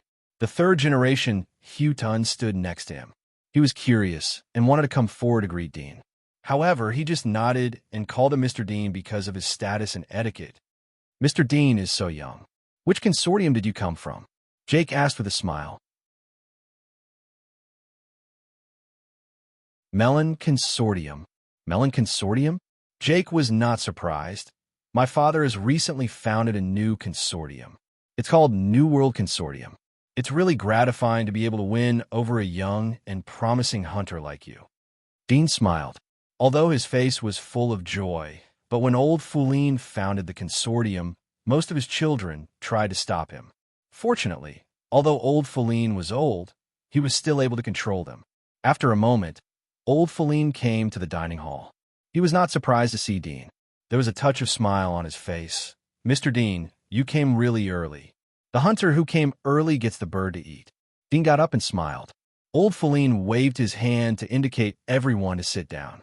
He came to the patriarch's seat with the help of the middle-aged maid. Mr. Dean, you sit next to me. Jake and the others were surprised. They didn't expect the patriarch to value Dean so much. Dean nodded slightly and sat down. Coincidentally, Jake was sitting in his seat. The smile on his face was a little stiff, but he still squeezed out a smile and moved back a seat. "Let's eat," old Feline said to the middle-aged maid next to him. The middle-aged maid nodded and turned to another maid to pass the message. After a moment, the servants brought the dishes to the table. Old Feline smiled at Dean. "I didn't know that Mr. Dean would come today. The dinner is a bit simple, so please enjoy. Save and get rich." Dean smiled back. The dinner table looked happy and harmonious. Old Feline wiped his mouth with a handkerchief. "Mr. Dean, our Ryan family has established a new consortium. Tomorrow night will be the opening ceremony of the consortium. Many old acquaintances of the nobles will come to congratulate us. You are currently the only hunter in our consortium. I hope you can attend." Dean nodded.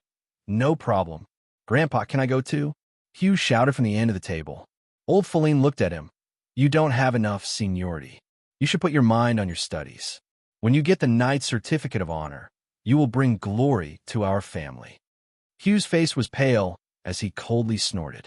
After dinner, old Feline called Dean into the study room to discuss some matters. The nobles who will be attending tomorrow are in a similar situation as the Ryan family. They are relatively declining. Old Feline went straight to the point after the middle-aged maid left. Some of them want to participate due to etiquette. Some of them want to see the situation of our consortium. They want to join and share the benefits. In any case, this is the first time that our consortium will show up. I hope to leave a good impression." Dean nodded. "They are not the only ones who will pay attention to this party. The entire aristocratic circle will be looking at us." "Yes."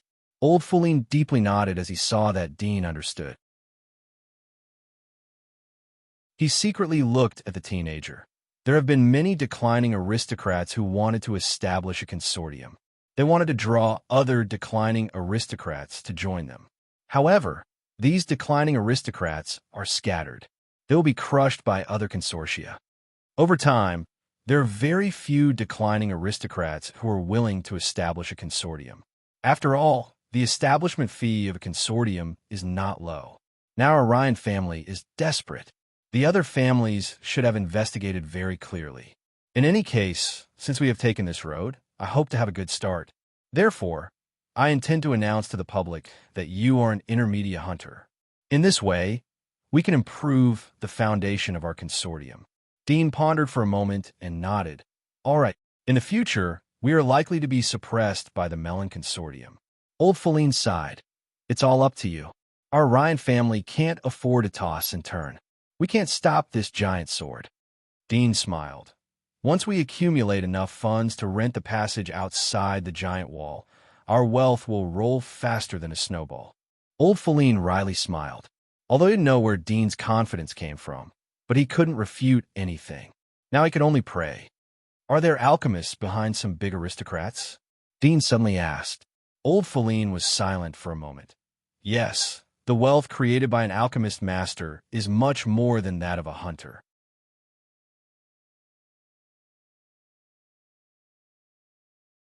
Chapter 177. Old Feline looked at Dudian. "You don't seem surprised." Dudian smiled. "Why should I be surprised? Alchemists are evil and dark existences. Even the knights are loyal to the aristocracy. Isn't it surprising that they have dealings with these evil and dirty guys?" Old Feline looked at him. Dudian faintly smiled. "Everyone has a dark side. I believe that even the Pope of Light has his own secrets. So there is nothing to be surprised about. If there is no dirty means, then how can you live well? After all, the world's resources are limited. If you live well, then it means that there are people who live poorly. They will naturally try to take away your life." Old Feline silently looked at him. "Did you learn all this in prison? It's a very simple rule. Everyone knows it. There is nothing to learn." Dudian indifferently said, "Do you know which aristocrats have alchemists working for them?" Old Feline looked at him and sighed. "There are too many. Basically, all the upper-class aristocrats have some relationship with the Dark Church or alchemists. The military is no exception. Do you know who the alchemists behind the Milan and Buron families are?" Dudian asked again. Old Feline shook his head. I don't know about this. Communication between alchemists and families is extremely secretive. In addition to the patriarch's most trusted confidants, even the children of the family may not know about it, let alone outsiders. However, if you want to know more about it, you can find clues from various industries of the family. Alchemists help the aristocrats develop new products and sell them. If you can find someone who has joined the Dark Church, then you can trace the identity of the alchemist. Of course, it will cost a lot of gold coins. Du Jian's eyes lit up. Does the Holy Church know about the secret communication between the aristocrats and the alchemists? They're not fools. Of course they know about it. Old Feline sighed. Although the Holy Church is powerful and has a wide range of believers, but they still rely on the aristocrats. If the economic system of the aristocracy collapses, then the losses to the civilians will be greater. Then it will cause a series of chain reactions. In our circle, it is called a currency storm. Once it happens, it will even lead to riots in various regions. This is what the Holy Church doesn't want to see. Dudian knew that the currency storm was similar to the financial crisis of the old era. So the Holy Church is turning a blind eye? Not really. Old Feline shook his head. If there is no conclusive evidence, then it will lead to a collective backlash from other aristocrats. That's why the Holy Church is afraid of the Holy Church. Although they know that most aristocrats have contacts with the alchemists, they have no way to trace it because they don't have any evidence in their hands. Even an ancient family like the Mel will be annihilated. Du Jian's eyes narrowed. It seemed that he had underestimated the power of the Holy Church. Does her family have their own shop in the yard town? Dudian changed the topic. Old Feline was surprised. Do you want to borrow it? Well, I'll borrow it for a period of time. I'll return it to you at the rental price. What are you going to do with it? Old Feline looked at him suspiciously. Sell things. There was a touch of smile on Dean's face. I happen to know an alchemist. It can be regarded as a way to make money for our consortium. What do you think? Do you know an alchemist? Old Feline's pupils shrank as he looked at him in surprise. How do you know him?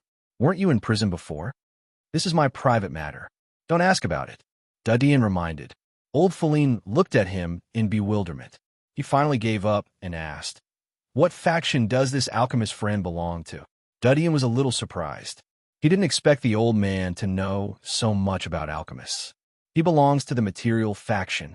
He gave me an alchemy recipe. Tomorrow I'll go and collect the materials to make it. I should be able to make a lot of money. Old Feline was relieved. Nobles liked to deal with alchemists from the material faction. They didn't need to be polite to them like potioneers.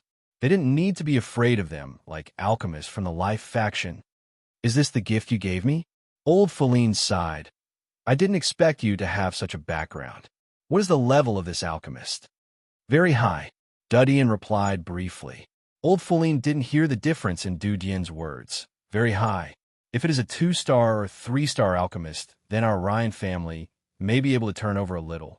At least we won't be powerless in the face of suppression from other consortia. Dudian faintly smiled as he saw that Old Feline was still probing for specific information. It's getting late. I should go back. Old Feline couldn't see any thoughts from Du Jian's expression. His face didn't change when he heard about a 3-star alchemist. Even if he isn't a 3-star alchemist, he should be a 2-star alchemist. Old Feline was happy as he thought of a plan. The next day, Dudian went to several nearby towns to buy yellow phosphorus, wood, red phosphorus, and other materials. He went to a more remote town and rented a small workshop with a gold coin. Then he moved the purchased materials to the workshop. In the process, Dudian thought that Old Feline would send someone to follow him. He didn't expect to smell anyone along the way. He immediately remembered that Old Feline was aware of his magic mark's ability through the Melon Consortium. So he didn't do anything in vain. It was afternoon when the materials were ready. Dudian thought of the consortium's opening party in the evening. He stopped what he was doing and prepared to go to the slave market tomorrow to hire a few workers to start the work. The night came quickly. After a whole day of decorating, the Ryan castle had become a lot livelier. The lamp oil on the walls had all been replaced with the more valuable white fat oil. The light was bright when it burned, and it didn't have any strange smell. It even had a faint fragrance.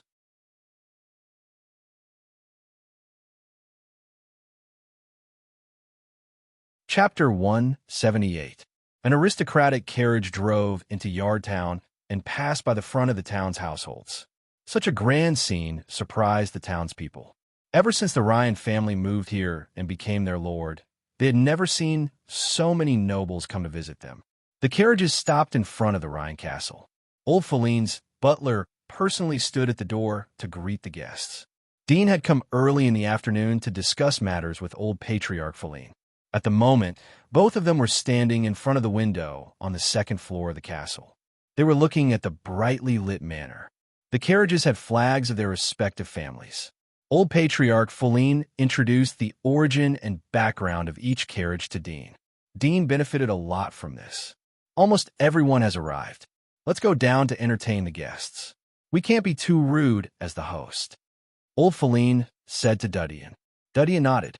Both of them went downstairs and entered the decorated hall. Originally, there were only 4 oil lamps in the hall, but now there were more than a dozen. It was as if it was daytime. Nobles dressed in bright clothes with extraordinary temperaments were chatting with their wives and children in the hall while enjoying snacks and fine wine. The aristocrats who were chatting enthusiastically turned their eyes to them as Dudian and old Patriarch went downstairs. It was obvious that they had been paying attention to them for a long time. Oh, old Feline, I haven't seen you for a few years, but you still look so energetic. A middle-aged aristocrat who was standing next to the stairs saw old Feline coming downstairs. He immediately raised his glass and smiled. Dudian glanced at him. Old Feline had told him that the middle-aged man was from the Nikan family of the neighboring towns. They were also a declining, small, aristocratic family. Moreover, they were different from the Ryan family. Nikan family had been a small, aristocratic family from the beginning to the end. They had been struggling to survive until now. Old Feline gently smiled. You're overpraising me. Are you used to drinking wine? If I had known that you have such good wine here, I would have come over earlier. The middle-aged man laughed. Old Feline smiled. You are welcome at any time in the future. At this time, other nobles also came to greet old Feline. There were a total of 8 aristocratic families. Most of the patriarchs had come in person. Only 2 families had sent their children to congratulate old Feline because their patriarchs were too old. Old Feline was the same generation as them. As the old saying goes, a thin tiger is stronger than a wolf. A graceful lady said with a smile, the Ryan family must want to make a big movement by establishing a consortium, right? The others looked at old Feline with a smile. Old Feline chuckled. Since we are establishing a consortium, we naturally want to make a lot of money. Don't you want to? Oh. The middle-aged man from a Nikon family asked with interest. So, old Patriarch, you have a good source of income? Old Feline smiled. Let's talk about this later. The party is about to begin. Let's listen to the music first. I have specially invited the master of St. Peter's Music College to come and play. Seeing him change the topic, the others didn't continue to ask. They followed old Feline into the hall. They came to the seats in front of the music stage. Who is this? Another fat middle-aged man asked as he looked at Dean, who was inseparable from old Feline. Old Feline smiled. This is our consortium's hunter, Mr. Dean. Hunter? The nobles who were sitting next to old Feline changed their faces. They subconsciously moved away from Dudian, but soon realized that it was rude. Moreover, it was useless. So they restored their original position. The fat middle-aged man squeezed out a smile. I didn't expect that your consortium would be able to attract hunters so quickly. It's really a fierce momentum. Dean noticed the fear in the eyes of the nobles. But he looked calm.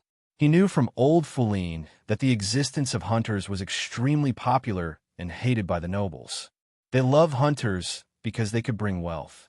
But they hated hunters because they were easily angered and dangerous. There were many cases in history where hunters were out of control and killed the nobles on the spot. Although the hunters were executed by the magistrate, but the dead nobles wouldn't be resurrected. So most of the nobles didn't want to get too close to hunters. Even if they needed to pass orders, they they would often use letters. Occasionally, they needed to talk face to face. They would secretly arrange knights to protect them so that they could be on guard against such a dangerous item. In the eyes of most of the nobles, they didn't see hunters as the same kind as the monsters outside the giant wall. The others knew Dean's identity, so they were a bit restrained.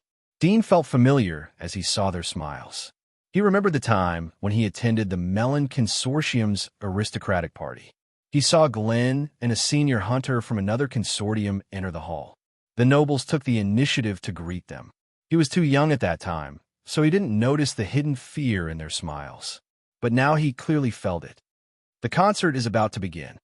Old Feline smiled. Dean looked at Old Feline and saw the smile on his wrinkled face. He calmed down and quietly looked up to enjoy the music concert on the stage. There were more than 20 people in this music concert. The conductor of the concert understood Old Feline's intention and slowly raised the baton in his hand. The music notes floated out and surrounded the hall. It was refreshing. Old Feline's children, who were sitting at the back of the hall, and the noble's children were leisurely intoxicated by the music. Suddenly, the door of the hall was pushed open. A group of figures entered the hall. One of them sneered. Old Patriarch Feline is so impatient. The banquet hasn't started yet? The flowing music came to an abrupt end. The seemingly peaceful atmosphere in the hall suddenly solidified. Everyone looked back, and their faces slightly changed. The fat middle-aged man sitting next to Dean whispered, "Mel family? Milan family? How come they are here?" Dean recognized the identity of the person who came. It was a slim and elegant girl. Her cheeks were extremely beautiful, like a dream. Her clothes were exquisitely tailored and had a noble temperament. There was a young man standing next to her. He was wearing a gorgeous platinum costume. His posture was straight like a knight. He had an aristocratic fencing sword on his waist. Behind the two of them were 5 or 6 knights and 2 attendants.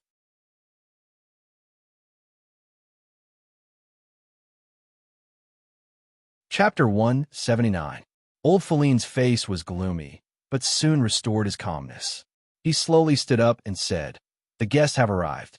I don't know why the two of you have come here in the middle of the night." "Oh, does that mean we've come uninvited?"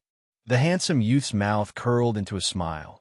"Is this how the Ryan family treats their guests?" Old Feline coldly replied, "Is this how the Milan family treats its guests?" The handsome youth was slightly startled. The smile on his face disappeared. "I heard that your Ryan family has applied to establish a consortium. We have come to pay a special visit. If we have taken the liberty, please forgive us." Although his words were modest, his tone and expression were still stiff. There was even a hint of sarcasm in them. Old Feline indifferently said, "After all, it's less than 100 years of history. I can understand that there isn't much etiquette inheritance." The handsome youth's face sank. He rolled his eyes and suddenly smiled. "Our Milan family's history can't be compared to your Ryan family's. But it's a pity that a giant tree grows old and flowers wither. Not every family can preserve their traditions and wealth." Old Feline indifferently looked at him. "Today the sun will set, and tomorrow the new sun will rise. But who knows whether the new sun will follow the footsteps of the old sun?" The handsome young man's face slightly changed. He was about to continue to speak, but the girl next to him smiled. "Is there a great banquet tonight? How can it be so sour? Patriarch, please forgive us if we offend you. We came here on behalf of our father to congratulate you. I wish your consortium a smooth sailing and a bright future." Old Feline faintly smiled. "My 2 fathers are so busy, but they still remember to worry about us. It's really a trouble for them. After all, you used to be part of our Melon Consortium. We should remember you." The girl smiled. Old Feline glanced at the knights behind them. "It seems that your father didn't teach you that it is forbidden to bring knights to the banquet." The handsome youth next to him narrowed his eyes and slightly sneered. "Of course we know this, but I heard that there is a hunter in this banquet. I think you know about it. What if you get bitten by a hunter when you are together with such a dangerous creature? What would you do if you don't take any precautions? Of course, I believe that with your teachings, you will definitely be able to make that hunter obedient. But no matter how obedient a loyal dog is, There will always be a time when it goes crazy, right? Old Foulin glanced at Dudian from the corner of his eyes. He saw that Dudian looked calm, as if he hadn't heard the words. Old Foulin was relieved. Hunters are our guests and partners. I didn't think that Melon Consortium would treat their subordinates like this. It's really sad. I hope that they won't hear these words. Otherwise, it's hard to guarantee that there won't be any trouble. The handsome youth was startled. There was a trace of anger in his eyes. He wanted to attack, but was stopped by the girl next to him. I heard that the hunter you recruited was a newcomer of our Melon Consortium. Is his name Dean? The girl asked. Old Foulin narrowed his eyes as he smelled the intention of attack in Dudian's words. He calmly replied, Yes, but Mr. Dean was a good friend of the Ryan family when he joined your consortium. He knew that the Ryan family used to be part of the Melon Consortium. Fortunately, Mr. Dean didn't abandon the Ryan family. He always followed us. The girl thought that Old Foulin was cunning. She wanted to use the excuse of poaching to squeeze Old Foulin. She didn't expect that the old fox would block her words. Is that so? The handsome youth next to her sneered. I heard that the hunter named Dean committed a crime of theft 3 years ago. He stole the Dragon Mountain ruby from the Milan family. He was sentenced to prison and the magistrate personally reviewed it. This matter shouldn't be false. Aren't you afraid that he would secretly empty your consortium's warehouse? Old Foulin indifferently said, Mr. Dean was wronged. There is a mistake in this. Mr. Dean will complain to the magistrate in the future. Besides, the Dragon Mountain ruby is one of the 3 treasures of the Milan family. It is worrying that the guards are so lax. The handsome youth clenched his fists. He was so angry that his chest was blocked. We can't win against this old fox. The girl whispered to Old Foulin, I see that the banquet is about to begin. Are you going to welcome us? Old Foulin indifferently smiled. Since the 2 of you are here, then you should participate together. But it's better to leave the knights outside. It would be impolite if they offend other people. The handsome youth's eyes turned. Patriarch, I suddenly have an idea. We came in a hurry, so we didn't bring any gifts. How about we give a little performance to everyone? The other nobles looked at each other, but no one answered. Old Foulin narrowed his eyes. There is no need for gifts. How can this old man accept gifts from the younger generation? If you don't give gifts, then this junior will be a little restless. The handsome youth smiled. I have heard that the strength of the hunter surnamed Dean is extraordinary. He is an intermediate hunter. It would be better to let him cooperate with my knights so that everyone can see the abilities of this hunter. Old Foulin's face sank. He had declared that Dean was an intermediate hunter. It was to create momentum for the consortium. The other side obviously seized this point and took the opportunity to tear him down. Dudian saw that Old Foulin was hesitating, so he said, All right, since I can entertain everyone, then I will be happy. He took a few steps forward and smiled at the handsome youth. Milan family, right? You must know that the hunter's skills are mainly focused on killing. I'm not very skilled in pure performance. If I accidentally hurt your subordinates, then please forgive me. The handsome youth looked up and down at Dudian. There was a trace of killing intent in his eyes. However, there was a smile on his face. Same to you. Knights are too upright. If I accidentally hurt you, then I hope you can take care of your body. Dudian glanced at the sword on his waist. It seems that you are also a knight. It would be better for you to show your sincerity. The smile on the handsome youth's face stiffened. He was indeed a knight and had passed the knight's assessment. But after all, he was an aristocrat. The knight's identity was just to gild his body. He didn't delve deeply into it. He was just an official junior knight. In terms of pure combat, he was slightly lacking compared to a junior hunter. He had already learned the information about Dean from the Melon Consortium. He knew that Dean was a junior hunter 3 years ago, although he hadn't fully mastered the skills of a junior hunter, but he was imprisoned and tortured. But after all, a hunter's physique was still there. Nobles never fight with hunters. The handsome youth said generously. Dudian smiled. But you're also a knight, right? Shouldn't you have the courage of a knight? In the blink of an eye, it was the last day of the month. We were behind by 10 days and 1,000 monthly votes. We were behind by 300 monthly votes. We were short by 700 monthly votes. Well, old Gupta didn't use too much strength. Otherwise, he should be able to catch up more.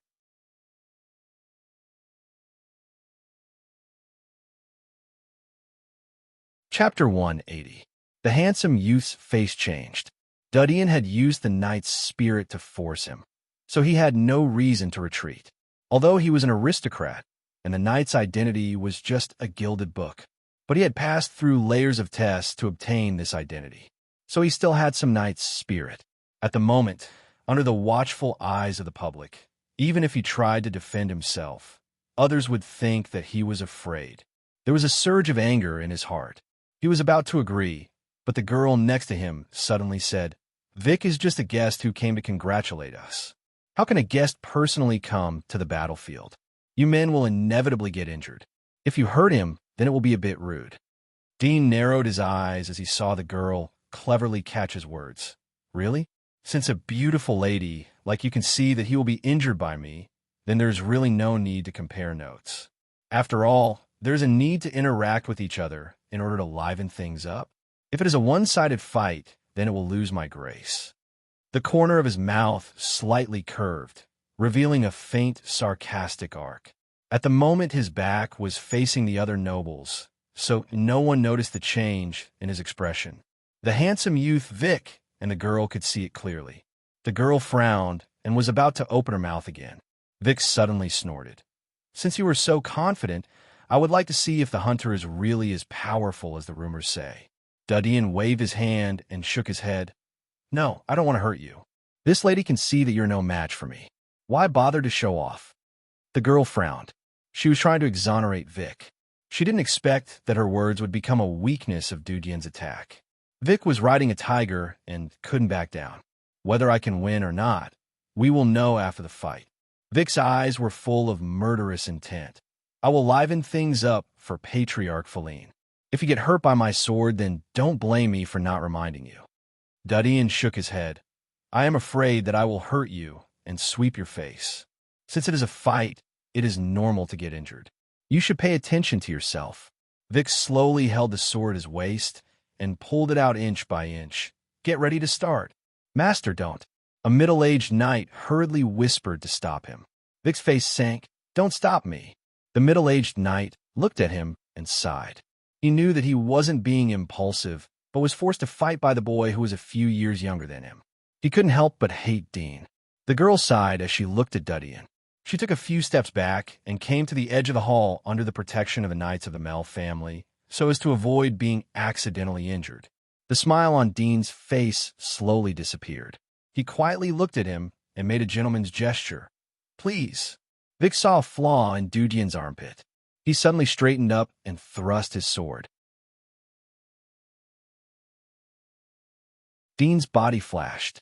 He was like a shadow as he bypassed Vic's sword and arrived in front of Vic. Their eyes stared at each other. Vic's pupils shrank. Although he had expected the hunter's physique to be extraordinary, he didn't think that it would be so much stronger than him. He was about to wave his sword to block, but saw Dean's palm coming towards him. Vic's body retreated a few steps. He staggered and almost fell down. His neck was slightly twisted to the side. His fair and handsome face suddenly became slightly rosy. However, the rosy outline of his face was like a palm print. "Bold!" The middle-aged knight rushed out and stopped in front of Vic. He pulled out the sword from his waist and pointed at Dean. "Damn civilian! Kneel down." Dudian quickly said, "Are you okay? Are you hurt?" Vic recovered from the dizziness. He felt a burning pain on his cheek. His heart was filled with anger as he heard Dean's words. He turned around and was about to scold Dean. However, he almost spat out a mouthful of blood when he saw Dean. He saw Dean holding his palm.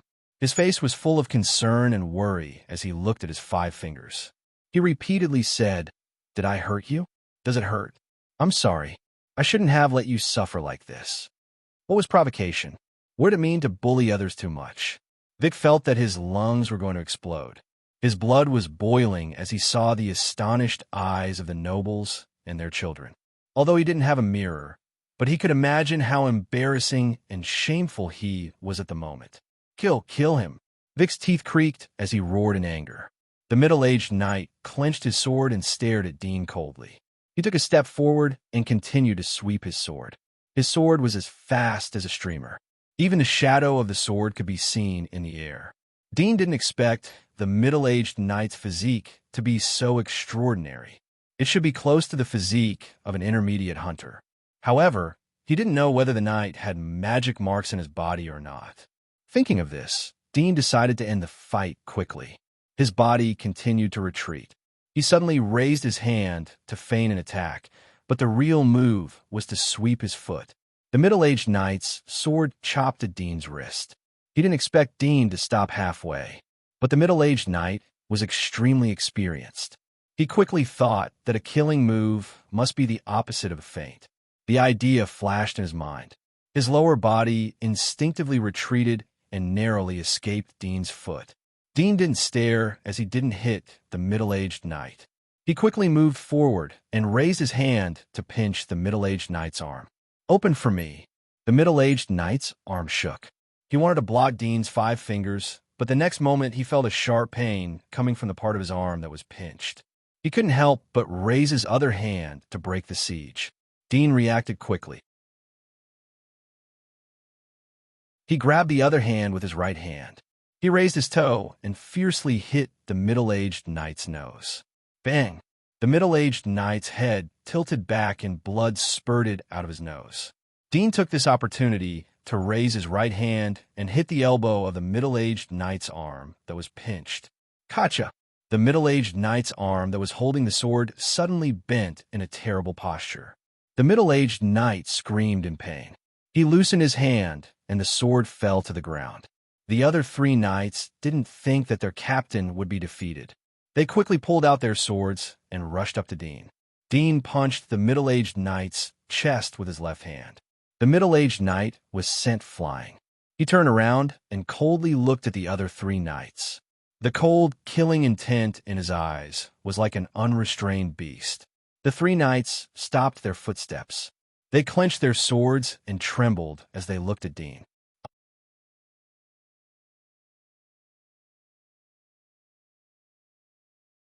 Chapter 181. Stop! The girl and old Feline shouted at the same time. The 3 young knights couldn't help but look at Vic. At the moment, Vic's face was full of horror. He knew how powerful the middle-aged knight was. He was an intermediate knight. Even in the Knight's Hall, he could be ranked in the top 500. How could he be defeated by Dean? Moreover, it was an overwhelming defeat. Didn't this mean that Dean was much stronger than an intermediate knight? As the young master of the Milan family, he naturally knew the gap between a knight and a hunter. Hunters often fought with monsters outside the giant wall. Whether it was combat awareness or killing skills, they were incomparable to knights. Although they were both fighting professions, but the two had different routes. Knights were glorious and protected aristocrats. They were praised by bards. However, hunters were much darker. Even ordinary civilians weren't qualified to know about the existence of hunters. To be able to defeat Uncle Mo so quickly, he is definitely not as simple as a primary hunter. Vic's heart repeatedly turned over this idea. He looked at Dean in horror. The image of hunters in the eyes of aristocrats was not commendable. From the beginning of the birth of this profession, they were labeled as madmen, tyrannical, and so on. Even the aristocrats who had to use hunters to earn wealth were extremely afraid of these existences.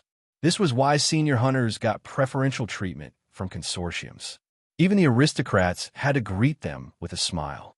Old Feline, the girl, as well as the aristocrats and their children, were secretly shocked. Some of the aristocratic children were dumbfounded. They couldn't speak a word. In the eyes of these small nobles, there was almost no chance for them to see a hunter in action. They only heard about the danger and strength of a hunter from the mouth of other nobles. In their eyes, the most powerful existence was undoubtedly a knight.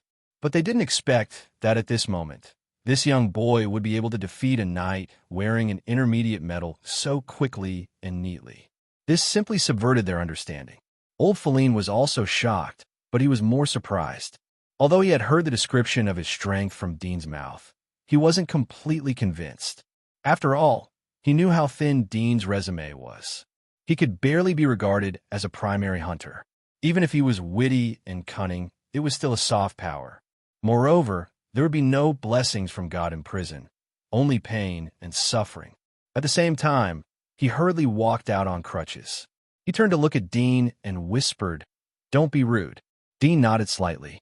On the surface, he was just a hunter hired by the consortium. Naturally, he had to be obedient to Old Feline. It's inevitable to accidentally injure each other. Old Feline turned his head and apologized to Vic. "Are you okay?" Vic saw Dude Yin's unapologetic eyes. His chest was suffocating with anger, but he couldn't vent it. He stared at Dudian and waved. "Let's go." Now that things had come to this, he naturally wouldn't pretend to be polite anymore. After all, everyone was well aware of it. The girl sighed and said to Dean, "I didn't expect that such an unpleasant thing would happen today. This is a matter between our consortiums. You're just a hired hunter. Why do you have to intervene? I wanted to ask you for a poem." She shook her head with regret. Dean was startled. He suddenly remembered that the girl's cheeks were a bit familiar. It seemed that she was the daughter of the Mel family, Sarah Mel, whom he had met at the aristocratic gathering. Since it is a matter between consortiums, you shouldn't humiliate a hunter in front of him. Dean stared at her and said in a cold voice, "Although in the eyes of the aristocracy, hunters are just dogs that make money for you. But don't forget that it is the hunters who risk their lives to fight outside the giant wall to send wealth back to the giant wall. The oil lamps that you have lit are taken out of the monsters by the hunters. The fur clothes that you are wearing are peeled from the monsters by the hunters." Sarah sighed and said, "You're right, but this is the hunter's job, isn't it? Moreover, this is your own choice. You can gain a lot of money while taking risks." Dean quietly looked at her beautiful face. Since it is a cooperative relationship, then there should be at least a minimum of respect. Hunters have to work hard to earn what they get. Don't take it for free. Sarah Mel was silent. "You are right, but I have never looked down on hunters. But this is a matter between consortiums and aristocracy. It is not good for you to get involved. By the way, there is one thing I want to tell you. Jenny knows that you are out, but she's locked at home by her father. She can't come out to see you. If you have anything you want to tell her, I can help you pass it to her." Dean's eyes slightly moved, but restored his calmness. He indifferently said, "If there is a will, then no one can lock me up. If there is no intention, then I will be surrounded by giant walls." Sarah Mel looked at him and said, "Are you still holding a grudge against being in prison? It is not her fault." "I know." Dean quietly looked at her. "It is not anyone's fault. I have to thank someone for waking me up. They let me know what the real thing is." "What is it?" Sarah Mel slightly frowned. "Is it hatred?" Dean's eyes swept over her figure. "You should go back." Sarah Mel was slightly stifled. "It is very impolite to expel a lady. That's why I am not a noble," Dean said. Sarah Mel choked again. Her fingers pulled the hem of her skirt. "I don't know how Jenny talks to you. Every sentence she says can make people angry. Take care." After Sarah Mel and Vic left, Old Feline took Dean back to the music stage. He said to the crowd, "Everyone, please sit down. It is still early, so let's continue." The nobles looked at him and then looked at Dean. Although many of them were worried about the retaliation of Mel family and Milan family, but Old Feline's side didn't seem to be a good person, especially the bloody and brutal scene of Dean breaking the middle-aged knight's arm. Everyone was deeply shocked. They were afraid that it would cause Dean to be unhappy. Anyway, they were here. Let's wait until the end of the banquet. The nobles thought to themselves and sat down as they were told. "Please continue." Old Feline raised his hand to the conductor on the stage. The conductor hesitated. He looked at Dean, who was next to him. He felt his scalp tingling. He took 2 deep breaths to restore his mind to a stable state. He turned back to the rest of the orchestra and stood back to his original position. The music slowly rose. The melodious music echoed in the hall. Old Feline and Dean, who were sitting in the front row, were listening to the music with a smile on their faces. They were enjoying the music. The other nobles in the back looked at Dean from time to time. Various thoughts were running through their minds. The night was getting dark. The nobles returned to their carriages after the banquet. Old Feline and Dean were at the door. They watched the carriages disappear into the night in front of the manor. Old Feline said, "Let's go upstairs." Dean nodded. Old Feline told the butler to change the lamp oil and clean up the hall. He and Dean went to the study on the second floor with the help of the middle-aged maid. After the middle-aged maid left, Old Feline asked Dean, "Are you hurt?" Dean shook his head. The Milan family and Mel family didn't come to suppress the consortiums, especially Vic from the Milan family. His target from the beginning seemed to be me. Was it because he knew that I was bailed out and was worried that I would retaliate against them? So he acted in advance.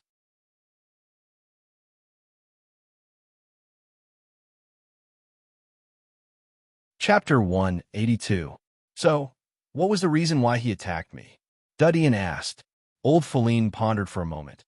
I remember that 2 years ago, the Milan family seemed to be preparing for a marriage with the Bourong family. I don't know if it was because of this matter. Marriage? Dudian was startled. After a moment, he asked, "What was the result?" "It didn't work." Old Feline shook his head. Miss Jenny of the Bourong family didn't agree. In addition, the Mel family may have secretly intervened to prevent the marriage. After all, once the marriage between the Milan family and the Bourong family is successful, it will form a greater force. The Mel family is the most disadvantageous one in the consortium. Although the Mel family and the Bourong family are friends, but the grudges between the nobles are difficult to explain in a few words. Dudian looked at him. No wonder the Mel family and the Milan family have come to make trouble today. The Mel family's daughter is young, but she doesn't look as simple and ignorant as she looks. Old Feline smiled. No matter how cunning the fox is, it will eventually be defeated by experience. Dudian nodded and admitted that this was the truth. But today you have humiliated the Milan family in front of them. They won't let you go. Old Feline sighed. Although we are independent from the Melon Consortium, but occasionally we can endure it. Dudian said, "Some I can endure, but some don't deserve to be endured." There's a word called self-humiliation. The Milan family won't spread today's matter. They won't be able to accuse me of offending the nobles. They will only play tricks behind the scenes. But even if we are polite, we shouldn't pray for others to attack since they are hostile. Old Feline looked at him. He always had an illusion that he wasn't talking to a teenager, but a mature adult in his 30s. He couldn't help but think of some outstanding figures in history. Most of them showed amazing talent in certain aspects when they were children. Perhaps the talent of the youth in front of him would become an outstanding figure in the future, but it would be by no means positive. The Milan family cares about their face, so they won't spread it out. Old Feline looked at Dudian and said, "But there is no impenetrable wall in the world. The news that you can easily defeat an intermediate knight will spread to the whole circle. Although it won't be reported in the newspapers, but you will become famous in the circle. However, being famous may not be a good thing." Dudian said, "Melon Consortium should take immediate measures. In any case, we have to make money as soon as possible. We have to rent our own passage and cultivate our own hunters." Old Feline smiled. "I can only rely on you." Dudian nodded. He got up and said goodbye as he thought about the small workshop. "I'll go back first." By the time he left the Ryan Castle, it was already late and the curfew time had arrived. Dudian's carriage was decorated with the flag of the Ryan family. There were curfew soldiers on the road, but they weren't stopped. Back to the small workshop, Dudian checked the materials and confirmed that there were no errors. Then he lay down on the container and went to sleep. The next day, Dudian went to the slave market in the western part of the commercial district. He spent 20 silver coins to pick 20 slaves. Most of the slaves were of the Blanc race. They were healthy. There were 10 men and 10 women. Their age ranged from 18 to 25 years old. Most of the people who sold the slaves were aristocrats, bankrupt wealthy merchants, depressed knights, and so on. They couldn't support too many slaves and servants, so they could only consign them for sale. Dudian didn't directly transfer the ownership of the slaves to his name, but to the Ryan family. He took the slaves to the small workshop that he had rented. He taught them the simple production process. Each person only needed to learn how to make their own environment. Dudian selected a middle-aged man called Harrison, who was a butler of a knight family. He replaced him to manage the workshop. Throughout the day, Dudian taught the slaves how to make and supervise their work. In the evening, Dudian counted the finished goods. There were less than 1,000 boxes. The cost of the materials is about 2 silver coins. If I want to sell the matches quickly, I have to enter the market at a very low price. Each box is 2 copper coins. 1,000 boxes is 20 silver coins. The revenue ratio is 10 to 1. Dudian calculated in his mind. Yes, the first thing he made was the match. Although in alchemy, the match was not classified as a forbidden technique like explosives. The alchemy structure of the match was relatively simple. Yellow phosphorus, red phosphorus, and other basic materials could be used and combined. But in this period without electricity, the match could quickly replace the fire sickle. After all, the ignition efficiency of the fire sickle was slow and the weight was heavy. These 2 points would be defeated by the advantage of the match. Although the match was only a small item, but it was a consumable. It meant that there would always be a demand. Once the match replaced the position of the fire sickle, the money earned would not be inferior to other precious items. 20 silver coins a day is too slow. 10 days is only 2 gold coins. Dudian thought about the previous production process. The work efficiency of the 20 slaves was very fast. The reason why only 1,000 boxes were made was that the process of cutting the matchsticks took the most time. 10 slaves cutting the matchsticks couldn't catch up with the speed of the others making the matchsticks and the boxes. I have to build a machine to cut the matchsticks, Dudian thoughtfully said, but the emergence of machinery is bound to be noticed by people. Then they will start to research and develop it. Other consortia can rely on their powerful financial resources and channels to make me, the inventor, unable to find any market. I can only starve to death. In that case, it is better to personally open up the Steam era. Dudian's eyes were secretly firm. If others copied his products, then he would make sure that the speed of copying couldn't catch up with the speed of his invention. After renting a few dilapidated houses for the slaves to live in, Dudian returned overnight to the Rhine castle. The carriage had just entered the yard town. Suddenly, the horses in front of the carriage screamed in panic. The carriage was shaking from side to side. The coachman was worried that he would disturb Dudian. He angrily waved his whip and shouted. Dudian came back to his senses. He lifted the curtain and looked out. There was nothing on the street in the dark night.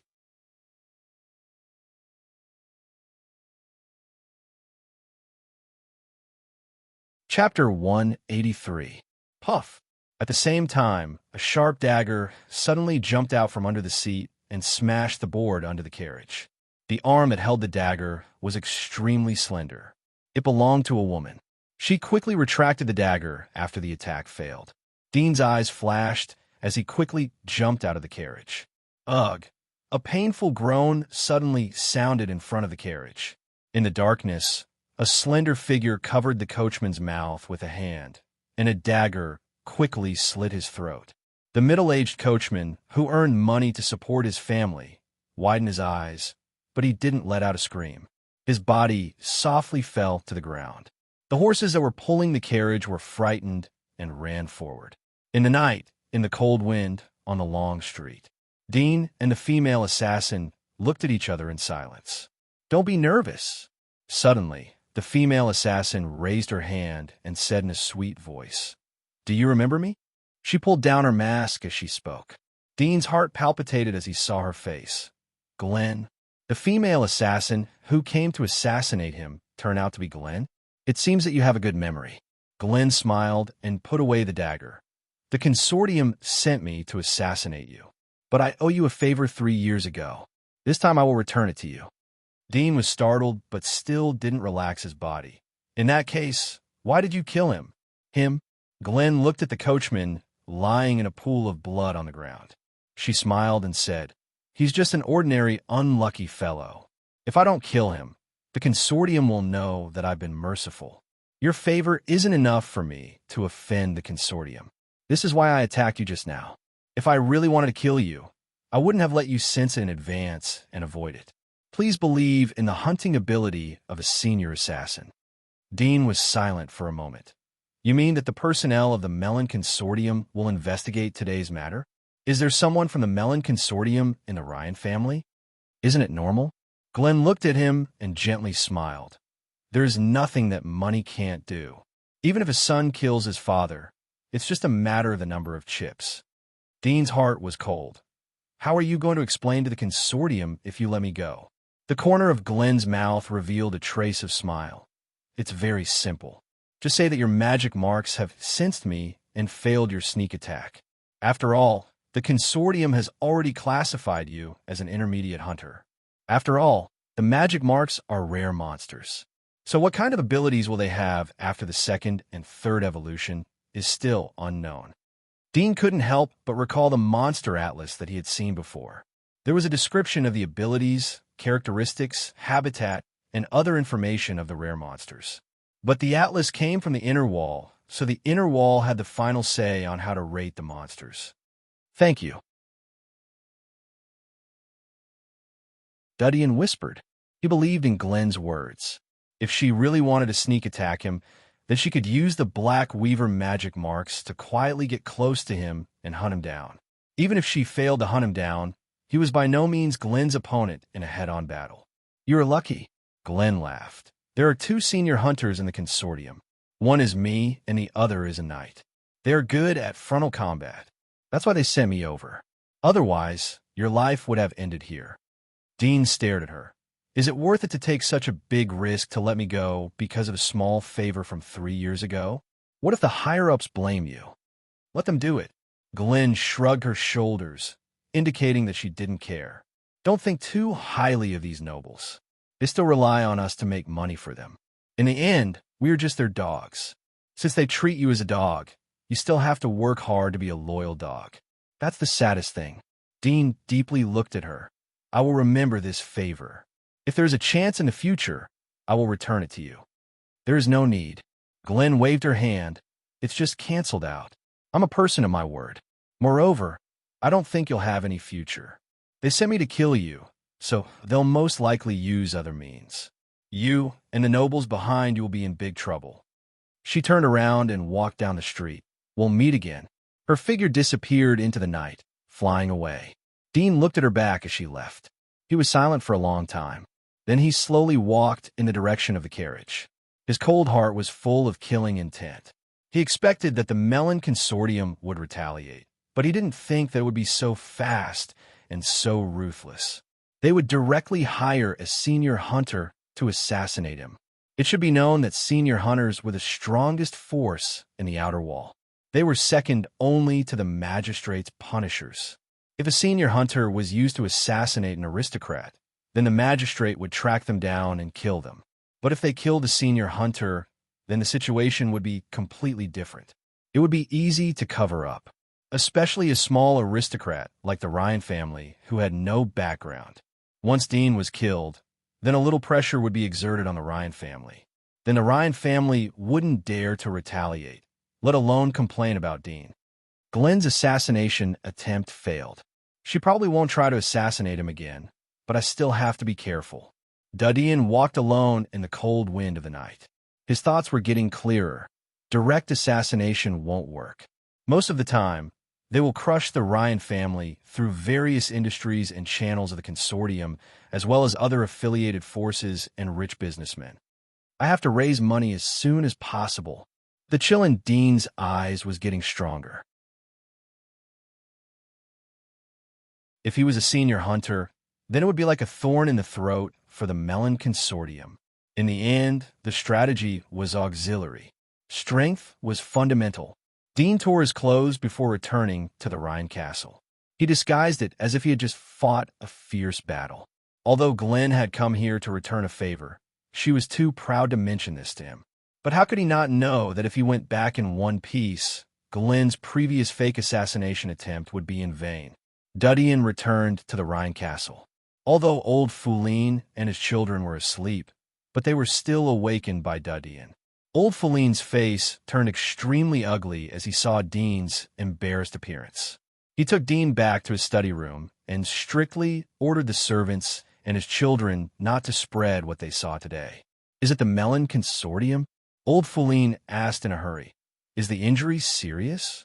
The weak expression on Dean's face disappeared as he entered the room. The assassin is Glenn. Glenn. Feline's pupil shrank. Is it her? You're tuning in to the Warrior Lore YouTube channel. Don't forget to subscribe and join us on this journey to catch the most captivating stories.